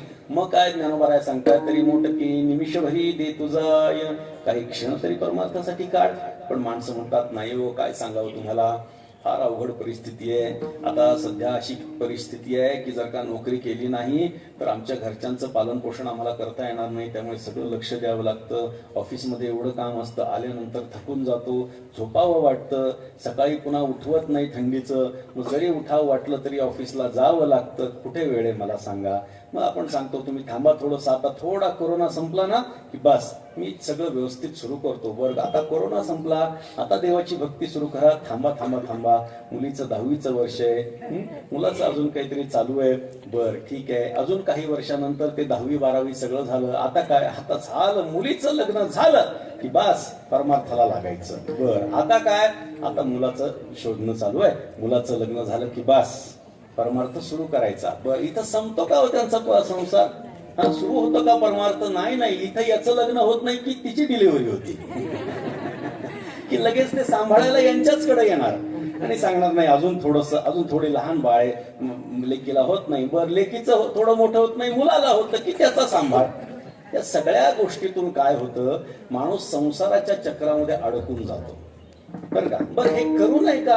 अहो हे प्रत्येकाच्या पाचवीला पुजलेलं आहे. प्रत्येकाने करणं हे प्रत्येकाचं कर्तव्य आहे. प्रत्येकाला करावंच लागणार आहे. संसार सोडून जमत नाही. पण याचा अर्थ परमार्थासाठी वेळच द्यायचा नाही का? नाही, परमार्थासाठी आपल्याला वेळ देणं गरजेचं आहे. ज्ञानोबा सांगतात मोठं काही निमिष एक क्षण जरी असेल तरी तो आपण देणं गरजेचं आहे. पण तेवढा सुद्धा जमत नाही. नाथ महाराजांच्या घराच्या बाजूला एक माणूस राहायचा. अख्खं पैठण नाथ महाराजांच्या प्रवचनासाठी पालथं व्हायचं. नाथ महाराजांचं कीर्तन प्रवचन जेव्हा चालू असायचं, असाच साधारणतः नाथ महाराजांचा समामंडप आहे पैठणला, एवढाच. मंदिर पूर्ण भरून जायचं. अगदी मुंगीलाही शिरायला जागा नाही, एवढी मोठी गर्दी नाथ महाराजांच्या कीर्तन प्रवचनाला व्हायची. मग त्या एका माणसाला विचारलं नाथ महाराजांनी, संतांना काही गरज नसते लक्षात ठेवा, पण बुडते हे जन न देखवे डोळा येतो कळबळा. नाथ महाराजांना वाटलं सगळी माणसं माझ्या प्रवचनाला येतात, हा गृहस्थ का येत नसावा. त्याच्या घरी गेले. गरज आहे का नाथ महाराजांना? काही गरज नाही, हॉल भरलेला आहे, काही गरज नाही. पण एकाही माणसाचा उद्धार न होता तो मरावा अशी भूमिका संतांची, त्याचाही उद्धार व्हावा. नाथ महाराज घरी गेले एक दिवस. म्हणले का सगळीच्या सगळी मंडळी माझ्या प्रवचनाला येतात, तुम्ही कधी येत नाही? येत जा की कधीतरी, जेव्हा वेळ भेटेल तेव्हा. नाही हो महाराज, आम्हाला वेळ भेटत नाही. वेळ मिळाला असता तर आम्ही जरूर आलो असतो. त्यांनी सांगितलं प्रवचनाच्या वेळी सगळं पैठण पालथं झालेलं असतं, तुमच्याकडे कोण गिराईक येणार आहे म्हणले त्यावेळी. नाही नाही म्हटले हो, तोपर्यंत मग जेवण वगैरे उरकून घेत असतो. काहीतरी कारण सांगायचं म्हणून सांगायचं. आणि नाथ महाराजांनी त्यांनी टाळण्याचा प्रयत्न केला. नाथ महाराजांनी सांगितलं काहीतरी करा, काहीतरी एक थोडंसं काहीतरी परमात्म्याचं नामस्मरण, पूजा तरी करत जा की म्हणले. स्नान झाल्यानंतर तुमचं दैनंदिन व्यवहार काय काय नाही, सकाळी प्रातर्विधी, उठल्यानंतर प्रातर्विधी करतो, स्नान करतो, दुकानात जातो, गिराईक बघतो, संध्याकाळी हिशोब करतो, घरी येतो, जेवण करतो, झोपून जातो म्हणले, थकून जातो. ते परमार्थासाठी कुठे वेळ आहे म्हटले, मला सांगा, सांगा कुठे वेळ आहे. नाथ महाराज म्हणले बरोबर आहे, बरोबर आहे, पण तरी सुद्धा कामामध्ये काम, काही म्हणा राम राम. काहीतरी तुम्ही देवाचं नामस्मरण काहीतरी काम करता करता करा. नाही हो महाराज, कुठे शक्य आहे मला सांगा. नाथ महाराजांनी सांगितलं हे बघा, तुम्ही स्नान करण्यापासून, अंगावरती पाणी घेतल्यापासून ते अंग पुसेपर्यंतचा वेळ मला द्या म्हटले. म्हटले म्हणजे मग मी कसा तुमच्या घरी येऊ शकतो? नाथ महाराजांनी सांगितलं मी तुमच्या घरी येणार, मला सांगा काय गरज आहे. बुडते हे जनानं देखावे. नाथ महाराज घरी आले. पहिला दिवस त्यांनी सांगितलं हे बघा, मी सांगेल तेवढाच नित्यनेम करायचा, कारण काही नित्यनेमाविना अन्न खायतो श्वान. काहीतरी नित्यनेम केला पाहिजे ना, मी सांगतो तेवढा नित्यनेम करायचा. काय करायचा? पहिल्या दिवशी नाथ महाराज आले. त्यांनी सांगितलं मी म्हणतो तेवढंच म्हणायचं, दुसरं काही म्हणायचं नाही. अंगावर पाणी घेतल्यापासून अंग पुसेपर्यंतचा वेळ तुम्ही मला द्यायचं ठरलंय, तेवढंच म्हणायचं जेवढं मी तुम्हाला सांगितलं. अंगावर पाणी घ्यायला सुरुवात केली. मग त्यांनी नाथ महाराजांनी सांगितलं म्हणा ओम विश्वम विष्णुर्व षटकारो. झालं, ओम विश्वम विष्णुर्व षटकारो, ओम विश्वम विष्णुर्व षटकारो, ओम विश्वम विष्णुर्व षटकारो, एवढंच म्हणायचं. चाललो म्हणले मी. दुसऱ्या दिवशी पुन्हा स्नानाच्या वेळी नाथ महाराज हजर. भूत भव्य भवत प्रभू, कालचं म्हणायचं आणि आजचं पुढे म्हणायचं म्हटले. ओम विश्वम विष्णुर्व षटकारो भूत भव्य भवत प्रभू, ओम विश्वम विष्णुर्व षटकारो भूत भव्य भवत प्रभू. तिसऱ्या दिवशी भूत कृत भूत भृद्भाव, ओम विश्वम विष्णुर्व षटकारो भूत भव्य भवत प्रभू, भूत कृत भूत भृद्भाव. अशा पद्धतीनं करत करत करत करत नाथ महाराजांनी त्या माणसाला अख्खं विष्णू सहस्त्रनाम पाठ करून दिलं. अख्खं विष्णू सहस्त्रनाम पाठ करून दिलं. आता सवय अशी पडली वळण इंद्रियासका अंगावर पाणी पडलं ओम विश्वम विष्णू षडकारो भूत भव्य भवतु ही त्याची आता इंद्रियाला त्याच्या वळण पडलं. झालं. प्रत्येकाने प्रवचनाला यायला पाहिजे असं अपेक्षाच नाथ महाराजांची नव्हती की काहीतरी परमार्थ त्यांनी करावा ही अपेक्षा होती. आणि झालं असं त्याचं पुण्य विचारायचं आणि पुण्य प्राप्त त्याला झालं. नामस्मरण खूप त्याच्या मनापासून त्याच्या घडलं. काहीतरी नित्यनेम त्याचा घडला आणि दैवयोगानं त्याला मरण आलं. आपल्याकडे चौक स्नान असतं. जसं चौक स्नानाला अंगावरती पाणी पडलं तो मेलेला माणूस विष्णू सहस्त्रनाम म्हणू लागला. ओम विष्णू विष्णू षटकार भूत भव्य भूत भूतात्मा भूतभावना हा भूतात्मा परमात्माच्या मुक्तानाम परमागती. मला सांगा ही संतांची त्याच्यावर कृपा नाही तर काय? मला सांगा. ही त्या व्यक्तीवर असलेली संतांची कृपा आहे. पण संतांची अपेक्षा त्यानं पूर्ण केली म्हणून त्याची ही अवस्था झाली. विठ्ठल विठ्ठल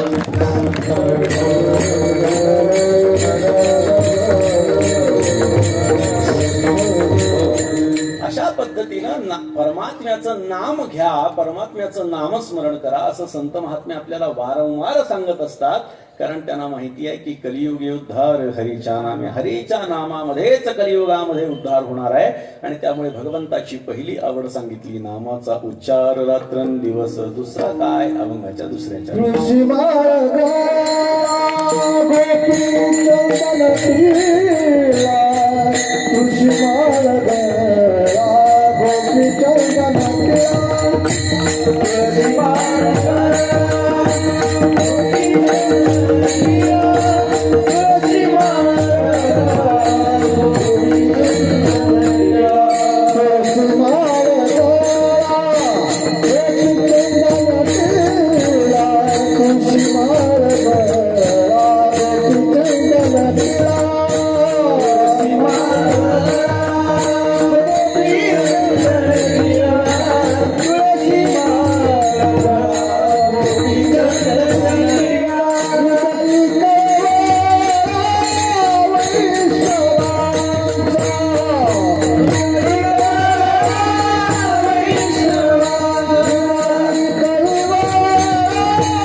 कपाळाला गोपीचंदनाचा टिळा लावायचा. कमीत कमी या गोष्टी तरी वारकरी सांप्रदायिक माणसाला अपेक्षित, कमीत कमी. मग जास्तीत जास्त लोक मुद्रा लावतात, 12 ठिकाणी गंध लावतात, वाईट नाही. धोतर घालतात, टोपी घालतात, पेटा घालतात, वाईट नाही. हुक्का लावतात, वाईट नाही. पण कमीत कमी वारकऱ्यांचं लक्षण काय आहे? तुळशी माळ गळा, गोपीचंदन टिळा. बाह्य लक्षणामध्ये 2च लक्षण अपेक्षित आहेत संतांना. त्याच्यावर जास्त झाले तर हरकत नाही, पण किमान हे 2 पाहिजेत. पण परिस्थिती कशी आहे? नुसतं आपण जर का गंध लावलं आणि गळ्यामध्ये माळ धारण केली म्हणजे आपण वारकरी होत नाही. त्याची पुष्टी देण्यासाठी नाथ महाराज सांगतात, हृदयी कळवळा वैष्णवांचा. वैष्णवांच्या बद्दल तुमच्या अंतःकरणामध्ये प्रेम, भक्ती आणि कळवळ असणं अपेक्षित आहे. कारण हल्ली झालंय असं की वारकरी संप्रदायामध्ये एक उपसंप्रदाय जन्माला आलाय. वारकरी संप्रदायामध्ये उपसंप्रदाय जन्माला आला, त्याला माळकरी संप्रदाय म्हणतात. माळकरी फक्त माळ घालायची. मी अशी खूप माणसं बघितली आहेत आणि त्यातल्या त्यात तरुण वर्ग असा मुख्यत्वानं बघितलेला आहे. ज्ञानोबारायांची, तुकोबारायांची पालखी जेव्हा पंढरपूरला निघते तेव्हा पुण्यातली काही मंडळी असतात. मग ती काय करतात, की तेवढ्या उत्साहाच्या भरामध्ये फक्त तुळशीची माळ आपण वारकरी असावं वाटावं म्हणून गळ्यामध्ये धारण करतात, मस्तपैकी गंध वगैरे लावतात आणि वाकडं वेडं वाकडं आपलं काहीतरी भजन करत टाळ वाजवत आपलं चालायला लागतात आणि त्यांना असं वाटतं नाही झालो आपण वारकरी. इतकं सोपं नाहीये वारकरी होणं. तुम्ही दुसऱ्या कोणत्याही संप्रदायाचं होणं फार सोपं आहे, पण वारकरी संप्रदायाचं होणं फार अवघड आहे. इतर संप्रदायामध्ये काही लागत नाही, पूजा करण्याची गरज नाही, फक्त माझं भजन करा बस, असे संप्रदाय आहेत. काही गरज नाही. मला काय सांगायचं आहे की भगवंताचं नामस्मरण करण्यापेक्षा दुसरं काही खरं करायची गरज नाही. पण आपल्याकडे जी प्रथा परंपरा चालत आलेली आहे ती टिकवणं हे आपलं आद्य कर्तव्य आहे. म्हणून पूजा करायची नाही असा त्याचा अर्थ नाही, देवधर्म करायचा नाही, व्रतवैकल्य करायचे नाही असा त्याचा अर्थ नाहीये, पण त्याच्यामध्ये अडकून पडायचं नाही असा त्याचा अर्थ आहे. वारकरी संप्रदायातला बाह्य वेश आहे की गोपीचंदनाचा टिळा. बरं, गोपीचंदनाचा टिळा सुद्धा काही टिळ्यासारखा लावायचा नाही बरं का. टिळा असा जरी उल्लेख इथे नाथ महाराजांनी केलेला असला तरी ऊर्ध्वपुंड्र भाळ. ऊर्ध्वपुंड्र, ऊर्ध्व म्हणजे उभं आणि पुंड्र म्हणजे पोकळ, ज्याला आपण यू म्हणतो. यू असतं की नाही कपाळावरती, वारकरी संप्रदायाचं गंध ते आहे. प्रत्येक जण वेगवेगळ्या प्रकारे लावतं बरं का. प्रत्येकाची पद्धती सुद्धा वेगळी आहे. कोणी एक बुक्का लावतं, कोणी बुक्का आणि अष्टगंध लावतं, कोणी बुक्का अष्टगंध कुंकू लावतो, कोणी 1 लावतो, कोणी 2 लावतो, कोणी 3 लावतो, कोणी 4 लावतं. काही लावतात लोक बरं का. लावू द्या, पण किमान ऊर्ध्वपुंड्र अपेक्षित आहे. किमान ऊर्ध्वपुंड्र अपेक्षित आहे. प्रत्येकाची गंध लावण्याची पद्धती वेगळी आहे. आमच्या परंपरेमध्ये ऊर्ध्वपुंड्र आहे आणि मध्ये उभा बुक्का आहे, आमची पद्धत आहे. प्रत्येकाची स्वतंत्र पद्धत आहे. कारण वारकरी संप्रदाय हा अनेक संप्रदायाचं मिश्रण आहे. अनेक संप्रदायांना वारकरी संप्रदायानं पोटात घेतलेला आहे, म्हणून वारकरी संप्रदाय एवढा व्यापक आहे, लक्षात घ्या. आणि विविधतेमध्ये एकता असं जे आपण भारताचं वर्णन करतो, वारकरी संप्रदाय सुद्धा आपला असाच आहे. विविधतेमध्ये एकता आहे. प्रत्येकाचं एक स्वतंत्र दैवत आहे, परंतु त्या प्रत्येकानं स्वतःच्या दैवताबरोबर पांडुरंगाला मानलंय म्हणून तो वारकरी संप्रदायिक झालेला आहे, लक्षात घ्या. पांडुरंग हे वारकरी संप्रदायाचं आराध्य दैवत आहे आणि त्या आराध्यासाठी जे काही नियम घालून दिलेले आहेत त्याच्यामधला पहिला नियम, तुम्ही त्याचे वारकरी होय होय वारकरी मग पाहे पाहे पंढरी. माणसं पंढरपूरला जाऊन येतात, वर्षानुवर्ष पंढरपूरला जातात, पण माळ घालत नाहीत, उपयोग नाही, लक्षात घ्या. जसं एखादा माणूस आयुष्यभर परमार्थ करत असेल पण त्यांनी सद्गुरूचा अनुग्रह घेतला नसेल, त्याचा परमार्थ वांझ आहे, लक्षात घ्या. परमार्थ त्याचा वांझ आहे की तो जोपर्यंत कोणाचा अनुग्रह घेत नाही. त्यामुळे पूर्वीच्या काळामध्ये पद्धती असायची की ज्याच्या ज्याच्या परंपरा आहेत त्या परंपरेच्या लोकांकडे जाऊन लोक माळ घालायचे आणि अनुग्रहित व्हायचे. हल्ली हा प्रकार आपल्याला बघायला मिळत नाही, कारण हल्ली कोणीच कोणाला मोठं मानायला तयार नाही. प्रत्येकाला असं वाटतं मी मोठा आहे आणि मी त्याच्याकडे का जाऊ. ही पद्धत आज आपल्याला बघायला मिळते, पण पूर्वीच्या काळामध्ये एखाद्याला कीर्तन करायचं असेल तर आधी कोणाच्या तरी फडाचं त्याला अनुग्रहित व्हावं लागायचं आणि मग त्याला कीर्तन करण्याचा अधिकार प्राप्त व्हायचा. ठीक आहे, हल्ली काय चालू आहे याच्याशी मला आत्ता देणं घेणं नाही. मला सांगायचंय काय की बाह्यवेशाचं वर्णन जरी नाथ महाराजांनी केलेलं असलं तरी फक्त बाह्यवेशच म्हणजे योग्य आहे आणि अंतर्वेशाकडे नाथ महाराजांनी दुर्लक्ष केलंय असं नाही. तर हृदय कळवळा वैष्णवांचा हे अंतर्लक्षण नाथ महाराजांनी वारकऱ्यांचं सांगून ठेवलेलं आहे. नाथ महाराजांनी तर बाह्यवेशधारी साधूंची निंदा सुद्धा काही ठिकाणी केली आहे किंवा त्यांना नाव सुद्धा ठेवलेली आहेत.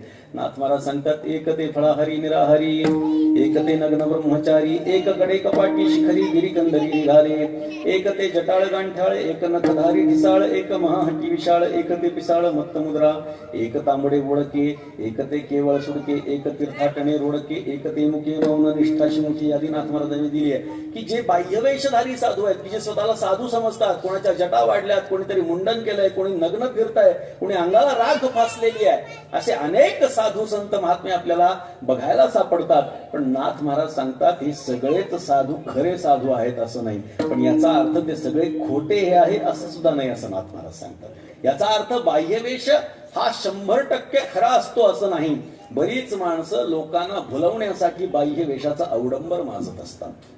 मग त्या अवडंबराकडे बघून माणसं त्यांची अनुग्रहित होतात, त्यांचे शिष्य होतात, त्यांना मानायला लागतात, त्यांना श्रेष्ठ समजायला लागतात. पण आंतरिक त्यांची वृत्ती जर आपण बघितली तर त्यांच्या अंतरामध्ये परमार्थ आपल्याला बघायला सापडत नाही. वरवर बोलताना परमार्थाच्या कोरड्या गोष्टी तो बोलतो, परंतु आतमध्ये मात्र त्याच्या संसारच चालू असतो. त्याला आपल्याला साधू म्हणता येणार नाही. वरी भगवा झाला नामे अंतरी वश केला कामे, त्याला म्हणू नये साधू जगी विटंबना बाधू. मुक्ताबाई आपल्याला सांगताय. त्यामुळे बाह्यवेश तुमचा कसा आहे याच्यावरती 100% तरी गोष्टी अवलंबून नसल्या. सगळेच असंत आहेत असं नाही, पण सगळे संत आहेत असं पण नाही. म्हणून बाह्यवेशाला नाथ महाराज सांगतायत की कपाळाला गोपीचंदनाचा टिळा लावायचा आहे, गळ्यामध्ये तुळशीची माळ धारण करायची आहे.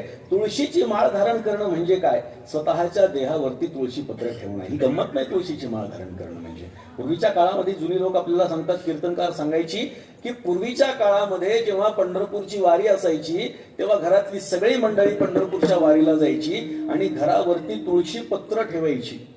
तुळशी पत्र ठेवायचं आणि निघून जायचं. वापस आल्यानंतर घर जर का जागच्या जागी असेल तर तिथं राहायचं, नाही तर पुन्हा तिथून पुढे श्री गणेशा सुरू करायचा. ही जुन्या तुळशी पत्र ठेवणं म्हणजे काय? त्याग करणं. हे माझं नाही असं समजणं. गळ्यामध्ये जेव्हा आपण तुळशीची माळ धारण करतो तेव्हा हा देह माझा नाही, हा तर पांडुरंगाचा आहे, हा संतांचा आहे, ही भावना जोपर्यंत मनामध्ये निर्माण होत नाही तोपर्यंत माळ घालून काही उपयोग नाही. तुळशीची माळ धारण करणं म्हणजे आपण स्वतःच्या देहावरती तुळशी पत्र ठेवणं आहे. आणि अशा पद्धतीनं गळ्यामध्ये तुळशीची माळ धारण केली तर ती देवाला आवडते. म्हणजे नाथ महाराज आपल्याला सांगतात की ती तुम्ही घाला म्हणजे देवाला आवडेल. देवाचं नाव घ्या म्हणजे देव तुमच्यावर लक्ष ठेवून असेल आणि तुमच्यावरती कृपा करेल. कपाळाला गोपीचंदनाचा टिळा लावा. गोपीचंदनाचा टिळा का लावायचा? त्याच्या पाठीमागे एक मोठी कथा आहे, लक्षात घ्या. ती सांगणं मला या ठिकाणी क्रमप्राप्त वाटतं, कारण ही कथा जर सांगितली नाही तर आपल्याला गोपीचंदनाचं महत्वच कळणार नाही.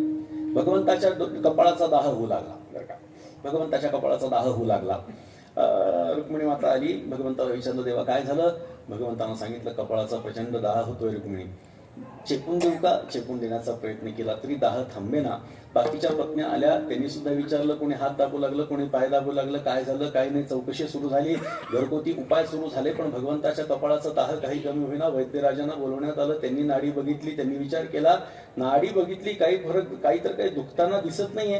पूर्वीच्या काळामध्ये वैद्य असायचे, ते नाडी बघायचे, नाडी अशी तपासायची, अगदी एका मिनिटात ते सांगायचे की तुम्हाला अमुक एक गोष्ट झालेली आहे.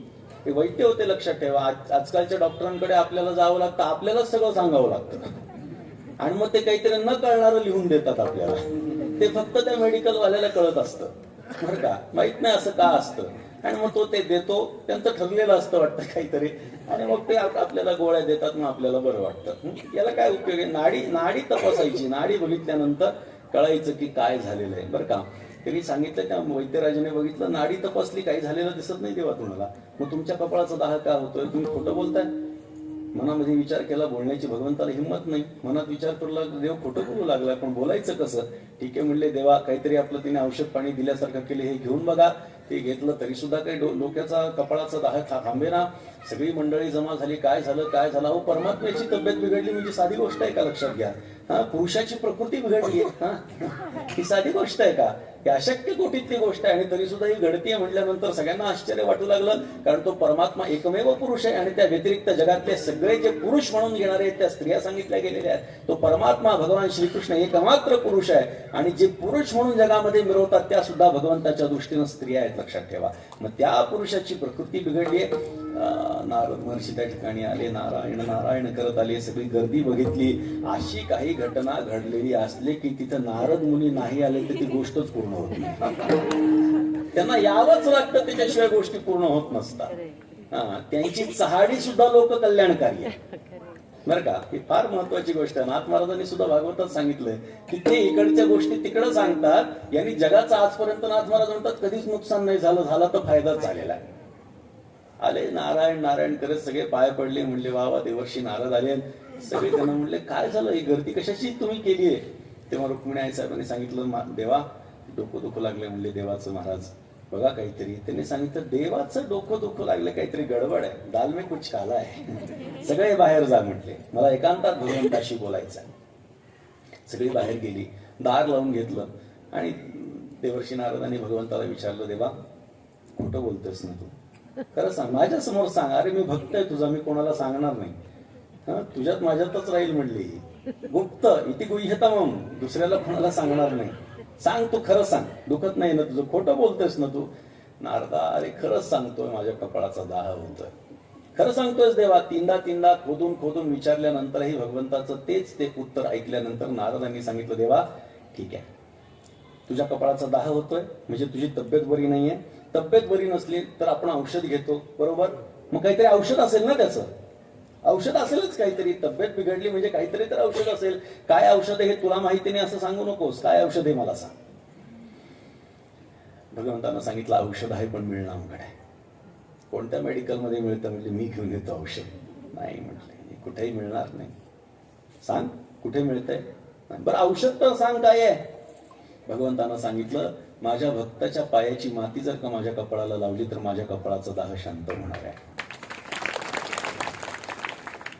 एवढंच. आता दार उघडलं, आईसाहेबांना बाजूला घेतलं. तुम्ही देवाच्या कोण? बायको. फक्त बायको? नाही नाही, भक्त म्हणे म्हटलं. झालं म्हटलं, औषध मिळालं. आनंदित झाली रुक्मिणी माता. औषध मिळालं, मग द्या ना देवाला लगेच. थांब थांब, व्हायचंय म्हटले अजून. काय कुठे आहे औषध? काही नाही म्हटलं, जरा मातीमध्ये गेली आणि सांगितलं काय? म्हटलं ही तुझ्या पायाची माती दे. कशासाठी? भगवंताच्या कपाळाला लावायची. त्याने हात पकडला. नाही नाही म्हटलं, माझ्या पायाची माती आणि भगवंताच्या कपाळाला. मी त्याची पत्नी. अरे रवरव नरकात मला पडायचंय की काय? मला रवरव नरकात पाडण्याचा प्रयत्न करतोय. अरे मी सामान्य स्त्री, तो परमात्मा आहे आणि त्या परमात्म्याच्या कपाळाला माझ्यासारख्या सामान्य स्त्रीच्या पायाची माती जमणार. बाकीच्या स्त्रियांना विचारलं, प्रत्येकाने प्रत्येकाने हेच उत्तर दिलं की माझ्या पायाची माती जर का माझ्या नवऱ्याच्या कपाळाला लावली तर रवरव नरकामध्ये आम्हाला पडावं लागेल. म्हणजे अजिबात देणं शक्य नाही. बरं, गावामध्ये गेले, सगळीकडे चौकशी केली. मथुरेमध्ये कोणी सुद्धा पायाची माती द्यायला तयार होईना. देशभर फिरले, जगभर फिरले. प्रत्येक जणांनी सांगितलं आम्ही देवाची भक्त आहे, पण माती मागितली तर म्हणायचं नाही नाही नाही, आमच्या पायाची माती नाही, भगवंताच्या कपाळा आम्हाला रवरव नरकात पडायचं आहे, अजिबात पडायचं नाही. इंद्रदेवाकडे गेले, इंद्राकडूनही तेच उत्तर. ब्रह्मदेवाकडे गेले, तिथूनही तेच उत्तर. महादेवाकडे गेले, तिथूनही तेच उत्तर. रिकाम्या हातानं हात हलवत हलवत हलवत हलवत देवर्षी नारद भगवंताकडे आले. देवाला सांगितलं, देवा तू म्हणतोस ते बरोबर आहे, औषध आहे पण मिळणं अवघड आहे. तुला म्हटलं होतं की नाही मी औषध अवघड आहे. कुठे कुठे गेल्यास सांगितलं मला. सांगितलं तुझ्या गावामध्ये फिरलो, तुझ्या घरच्यांनी तर पहिले नकार दिला. गावात फिरलो, गावातही कोणी दिलं नाही. इंद्राकडे गेलो, ब्रह्मदेवाकडे गेलो, महादेवाकडे सुद्धा गेलो, तिथे सुद्धा मला तू त्याच्या पायाची माती त्यांनी दिली नाही. आणि प्रत्येकाचं एकच उत्तर की आमच्या पायाची माती आणि भगवंताच्या कपाळाला आम्हाला रवरव नरकात पडायचंय का? प्रत्येकाचं हेच उत्तर मिळालं. म्हणले देवा तू बोलतोस ते खरंय. म्हणले तू पृथ्वी तलावरती सगळीकडे फिरून आलास असं म्हणतोयस, पण प्रत्येक गावाची नावं तुम्हाला घेऊन सांगितलीस, पण तू वृंदावनाचं नाव कधी घेतलं नाहीस म्हणलं आता तुझ्या बोलण्यात. म्हणजे तू वृंदावनात गेला नाहीस का गेला पण नाव सांगायचं विसरलास? नाही म्हणले देवा, वृंदावनात काही जाणं झालं नाही. अरे मग वृंदावनामध्ये एकदा जाऊन बघ ना. ठीक आहे, जाऊन येऊ. हो जाऊन ये. देवर्षी नारद येताना वृंदावनामध्ये गोपिकांनी त्यांना बघितलं आणि गोपिका आनंदाने उत्फुल्लित झाल्या. कारण भगवंतानं मथुरेला जात असताना गोपिकांना शब्द दिलेला होता की मी तुम्हाला भेटण्यासाठी जरूर येणार आहे. आणि गोपिकांना असं वाटू लागलं ज्या अर्थी नारद आलेले दिसतात त्या अर्थी त्याच्या पाठीमागे भगवंत येतोय. नारद देवाचा निरोप घेऊन कदाचित आलेला आहे. आणि सगळ्याच्या सगळ्या आनंदित झाल्या. नारदांना नमस्कार वगैरे केला. म्हणजे नारदा, देव येतोय का? कृष्ण कान्हा येतोय का आम्हाला भेटण्यासाठी? कारण त्यांनी आम्हाला शब्द दिलेला आहे, सांग येतोय का? खिन्न झालेल्या नारदांनी सांगितलं नाही. का येत नाहीये? त्याने आम्हाला शब्द दिला होता. त्याने सांगितलं तुमच्याकडे तो आलाही असता परमात्मा, पण त्याची तब्येत बरी नाहीये. तब्येत बरी नाही म्हटल्यानंतर सगळ्याच्या सगळ्या गोपिका ढसाढसा रडू लागल्या आणि बोलू लागल्या, अरे त्याच्या बायकोला काही त्याचं देणं घेणं नाही, तब्येतीची काळजी बघणं तिचं कर्तव्य नाहीये. अरे 16,108 बायका आहेत आणि तरी सुद्धा परमात्म्याची तब्येत बिघडतीये, काही लक्ष नाही आमच्या कानाकडे. असं म्हणून सगळ्याच्या सगळ्या आरडाओरडा करू लागल्या, नारदावरती चिडू लागल्या. काय चालू आहे म्हणले. आणि त्याला औषध दिलं नाही देवाला, आमच्या कृष्णाला आमच्या औषध दिलं नाही. नाही म्हटले, औषध घेण्यासाठी चालू आहे इथे. हो, काय औषध आहे? त्यांनी सांगितलं भक्ताच्या पायाची माती भगवंताच्या कपाळाला लावली तर भगवंताच्या कपाळाचा दाह शांत होणार आहे. त्यामुळे तुमच्या पायाची माती घेण्यासाठी मी या ठिकाणी आलोय. क्षणाचाही विलंब न करता सगळ्याच्या सगळ्या गोपिका मातीमध्ये थै थै नाचू लागल्या आणि टोपलं माती ठेवली देवासमोर. सांगितलं घ्या म्हणे आणि लावा देवाच्या कपाळाला. नारदांना आश्चर्य वाटलं. सगळीच्या सगळी मंडळी, मी जिथे जिथे फिरून आलो प्रत्येक जण म्हणत होतं की मला रवरव नरकात पडायचंय का? पण ह्या गोपिकांनी क्षणाचाही विचार न करता थैथय मातीमध्ये नाचले आणि टोपलं टोपलं माती आणून दिली. पहिले तर नारदांनी ती सगळी माती स्वतःच्या अंगावरती टाकून घेतली. म्हणजे काय काय यांची श्रद्धा आहे. आणि नारद महर्षीने जेव्हा भक्ती सूत्र लिहिलं, 84 सूत्र लिहिली आहेत, पण भक्ती कोणासारखी असावी हे सांगताना एकच शब्द वापरला आहे, यथाव्रज गोपिकानाम. व्रजातल्या गोपिकांसारखी प्रत्येकाची भक्ती असावी, त्यांच्या भक्तीची तोड नाही. त्यांनी विचारलं, तुम्हाला भीती नाही वाटली? कशाची भीती? तुमच्यासारख्या सामान्य स्त्रियांची माती भगवंताच्या कपाळाला लागेल? अरे रवरव नरकात पडाल तुम्ही. तेव्हा गोपिकांनी उत्तर दिलं, आम्ही जन्मोजन्मी रवरव नरकामध्ये पडायला तयार आहेत, पण आमच्या भगवंताचा दाह आमच्या पायाच्या मातीनं शांत होणार असेल तर आम्हाला ते योग्य वाटत आहे. नारद हातामध्ये माती घेऊन निघाले. त्याच्यातली एक गोपिका उषा, तिने सांगितलं, नारदा इकडे किती दिवसांपासून फिरताय? ते औषध शोधण्यासाठी किती दिवसांपासून फिरताय? 1 महिन्यापासून फिरतोय म्हणे. का? तुम्हाला भक्त कोणी सापडलं नाही? नाही म्हटले, सगळीकडे फिरून आलो. मला सांगा, तुम्ही कोण आहेत? तुम्ही कोण आहेत? म्हणले, देवाचं भक्त. मग तुमच्या पायाची माती का नाही दिली? हा, व्हॅलिड पॉइंट आहे. तू जर देवाचा भक्त आहेस तर तुझ्या पायाची माती का नाही दिली? काय असतं, जेव्हा काही देण्याची वेळ असते ना, तेव्हा माणूस स्वतःला बाजूला ठेवत असतो. ते याच्यामध्ये वेदांतामध्ये अशोक महाराज एक उदाहरण आले. एकमेकांना न ओळखणारी 10 माणसं जुन्या काळात अरण्यामध्ये प्रवासाला निघाली. त्यांनी विचार केला की आपण एकटे जर गेलो तर हिंस्र श्वापदा आपल्याला एक एक करून खाऊन टाकतील. पण आपण जर का 10च्या 10 जण एकत्रित गेलो तर त्यांचा प्रतिकार आपल्याला करता येईल. त्यामुळे आपण सगळेच्या सगळे एकत्र बरोबरीने जायचं. ठीक आहे. मधोमध गेले. एकाच्या मनामध्ये विकल्प निर्माण झाला. तो म्हटला, अरे आपण 10 जण निघालो होतो, पण 10 जण आहोत का एकदा बघून घ्या म्हटले. काय एखादा माणूस मागेच गेला.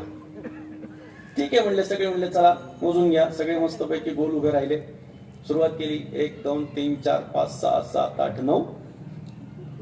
एक गायब झालं म्हणले आपल्याला. दुसरा म्हणला, थांब थांब थांब मी मोजतो. दुसराही मोजू लागला. 1 2 3 4 5 6 7 8 9. प्रत्येकाने मोजलं. 9च भरू लागले. सगळे आलाप करू लागले. आपल्यातला एक जण मेला. वाघाने सिंहाने त्याला नेलं. हिंस्र श्वापदाने त्याला मारून टाकलं. सगळे जण रडत बसले. एक माणूस तिथून चालला होता. तो म्हणाला, काय झालं तुम्हाला रडायला? त्यांनी सांगितलं, काय सांगू तुम्हाला, आम्ही 10 जण निघालो होतो आणि आमच्यातला एक जण मेला. म्हटले, कसं काय? काय माहित नाही म्हणले. 10 जण निघालो होतो, पण आता आम्ही 9 जण आहेत म्हणले. 9 जण आहेत? उभा राहा म्हणले. मस्त रांगेत उभं केलं.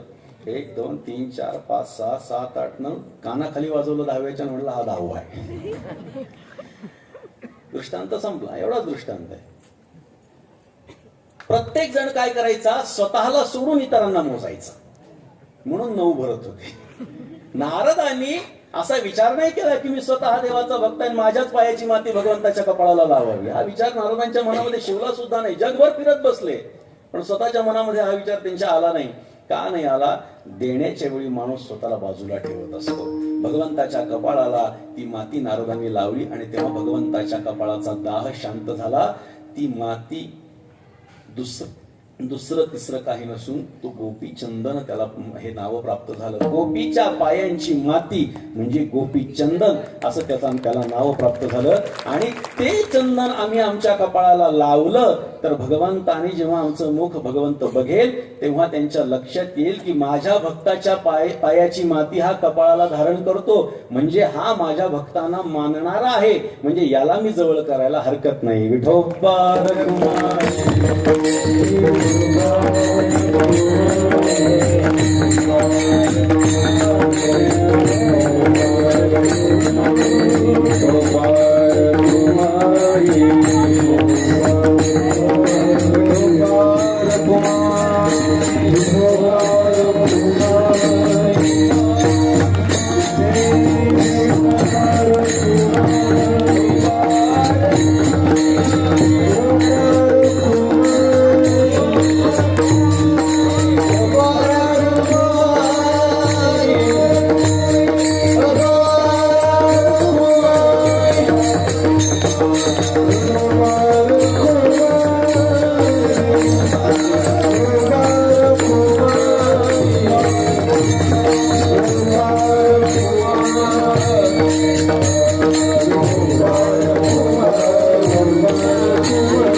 आवडे देवासी तो एका प्रकार नामाचा उच्चार रात्रंदिवस तुळशी माळ गळा गोपीचंदन टिळा हृदयी कळवळा वैष्णवांचा आषाढी कार्तिकी पंढरीची वारी साधन निर्धारी आन नाही आवडे देवासी तो एका प्रकार नामाचा उच्चार रात्रंदिवस एका जनार्दनी ऐसा ज्याचा नेम एका जनार्दनी ऐसा ज्याचा नेम तो देवा परमपूज्य जगी आवडे देवासी तो एका प्रकार नामाचा उच्चार रात्रंदिवस. एकनाथ महाराजांच्या या प्रसिद्ध अशा अभंगावरती कीर्तन चालू आहे आणि हा अभंग एवढा प्रसिद्ध आहे की ज्या टाळकऱ्यांना हा अभंग पाठ नाही त्यांना टाळकरीच म्हणायचं नाही इतका प्रसिद्ध हा अभंग नाथ महाराजांचा आहे. आणि याच्यामध्ये वारकरी संप्रदायाची सगळीच्या सगळी भूमिका एका अभंगामध्ये नाथ महाराजांनी सांगितलेली आहे. वारकऱ्यांची मानसिकता कशी असावी, वारकऱ्यांचा बाह्यवेश कसा असावा, वारकऱ्यांचं कर्म कसं असावं, या सगळ्या गोष्टींचा उल्लेख आणि उहापोह या अभंगामध्ये नाथ महाराजांनी केलेला आहे. आपण बघितलं देवाला सर्वात पहिली जी गोष्ट आवडते ती म्हणजे परमात्म्याचं नाम आहे आणि त्यामुळे या नामाच्यासाठी संत महात्म्यांनी पहिले स्थान ठेवलंय आणि नामाचा उच्चार रात्रंदिवस नामाचा उच्चार करायचा. देवाच्या नावाचा उच्चार का करायचा? देवाचं स्मरण करण्यापेक्षाही देवाचं नाव घेणं हे देवाला जास्त आवडतं. कारण देवापेक्षाही देवाचं नाव मोठं आहे. कितीतरी उदाहरण आपण ऐकत आलेलो आहोत, जाणकार श्रोते आहोत. तुझ्या नामाचा महिमा तुझं नकळे निरश्यामा तुका म्हणे आम्हा जन्म गोड यासाठी कमोदिनी काय जाणे तो परिमळ भ्रमर सकळ भोगी तसे तैसे तुझं ठावे नाही तुझे नाम आम्हीच ते प्रेम सुख जाणू. कितीतरी प्रमाण असे आपल्याला देता येतील की ज्याच्यामध्ये भगवंतापेक्षाही भगवंताचं नाम श्रेष्ठ मानल्या गेलेलं आहे.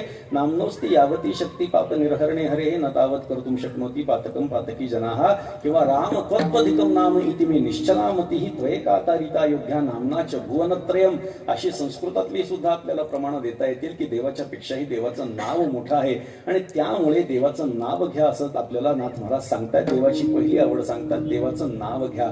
दुसरी आवड सांगतात की कपाळाला गोपीचंदनाचा टिळा लावा, गळ्यामध्ये तुळशीची माळ धारण करा आणि वारकऱ्यांच्या विषयी वैष्णवांच्या विषयी अंतःकरणामध्ये कळवळा बाळगा. नामाचा उच्चार रात्रंदिवस. आणि दुसरं काय सांगतायत की नाथ महाराज सांगतात की हृदयी कळवळा वैष्णवांच्या विषयी कळवळा बाळगायचा. आता इथे वैष्णवांचा कळवळा बाळगायचा म्हणल्यानंतर प्रश्न असा निर्माण होऊ शकतो की मग शैवांचा बाळगायचा नाही का बरं का. तरी आपल्याकडे थोडं कसं आहे की शैव वैष्णव हा वाद आपल्या महाराष्ट्रामध्ये नाहीये. आपण जर का उत्तरेमध्ये जितकं उत्तरेमध्ये जाल तितका वैष्णववाद जास्त आहे, जितका दक्षिणेमध्ये जाल तितका शैववाद आपल्याला जास्त बघायला सापडतो. काश्मीरकडे शैववाद पण आहे आणि आपण जर दक्षिणेमध्ये गेलं तर तिथे वैष्णववाद पण आहे. म्हणजे काय, शैव आणि वैष्णव हे दोन्ही ठिकाणी विपुल प्रमाणामध्ये आहेत. आपला महाराष्ट्र असा आहे, हा बॉर्डरवर आहे, तिथे सगळं समप्रमाणामध्ये. एक मी नेहमी सांगत असतो, एकाने मला फार सुंदर सांगितलं. त्याने सांगितलं जे देवानी काय केलं म्हणले सौंदर्य वाटायला सुरुवात केली. बरं का, सहज गमतीनं घ्या बरं का, कोणी सिरियसली घेऊ नका. देवानी सौंदर्य वाटायला सुरुवात केली म्हटले काश्मीर पासून सुरुवात केली. आपण जर बघितलं काश्मीर, हरियाणा, पंजाब इकडच्या स्त्रिया असतील पुरुष असतील अत्यंत देखणे असतात, गोरी गोमटे असतात, दिसायला चांगले असतात, धडधाकट असतात.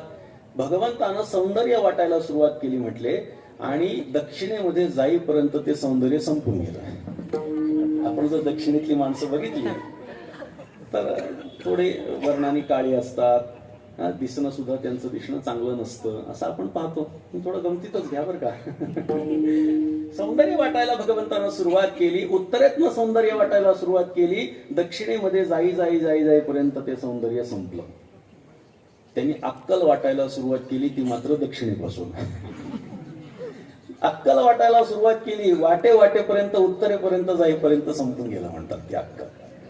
मग आपला महाराष्ट्र हा मध्यावर आहे, तिथं सौंदर्य पण आहे, असौंदर्य पण आहे, जे बुद्धी पण आहे आणि अबुद्धी पण आहे, हा म्हणजे विद्वत्ता पण आहे आणि मूर्खपणा, हे सगळ्याचं मिश्रण म्हणजे हा आपला महाराष्ट्राचा पूर्ण पट्टा आहे. मध्ये सगळ्या चांगल्या आणि वाईट गोष्टींचं मिश्रण म्हणजे आपला महाराष्ट्र आहे. तुम्ही बघा, तुम्ही दक्षिणेमध्ये गेलात तर तिथे आपल्याला फार काही लोक मदत करतील असं नाही, आपल्याला आपण पत्ता विचारला आपल्याला सांगतील असं नाही, उत्तरेमध्ये गेलं तर आपल्याला पत्ता फार व्यवस्थित सांगतील असं नाही. पण आपल्या महाराष्ट्रामध्ये एखादा बाहेरचा माणूस आला, आपण त्याला रिक्षेत बसून देऊन रिक्षावाल्याला पैसे द्यायची आपली तयारी का? फार मोकळ्या मनाची माणसं आहेत आपल्या महाराष्ट्रातली. आणि हे मोकळं मन आपल्याला कशामुळे आलं तर वारकरी संप्रदायामुळे.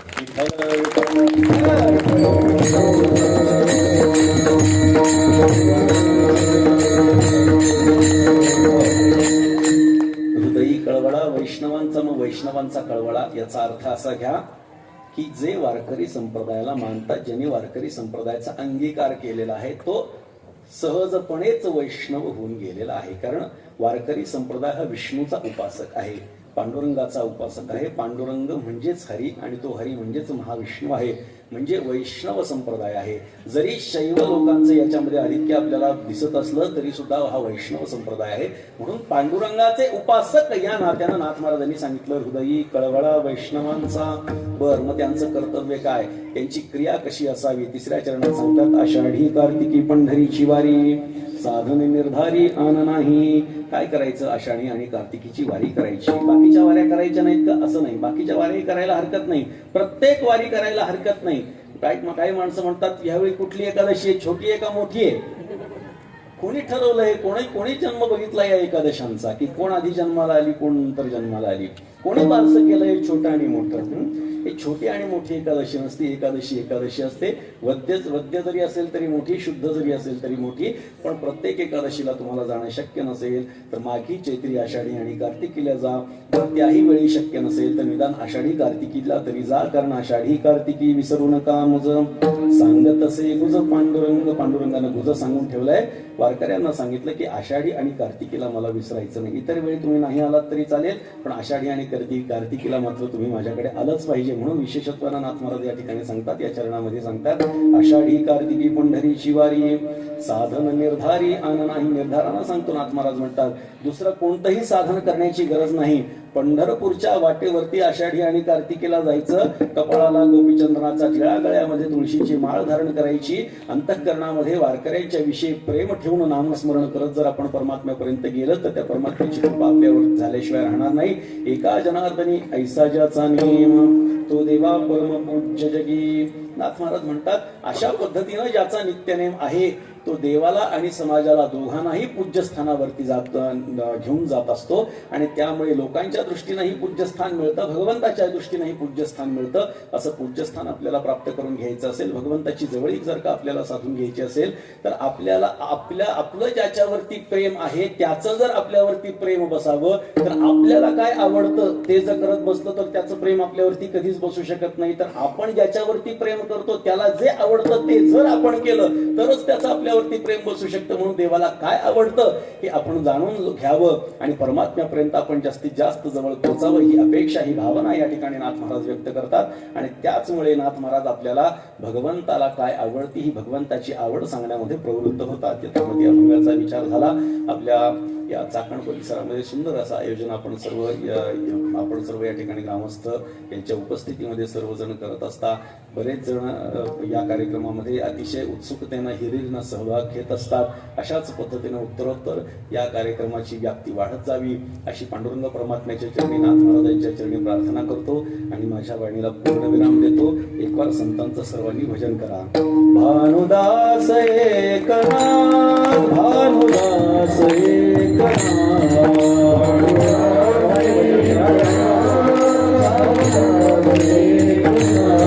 भानुदास एकनाथ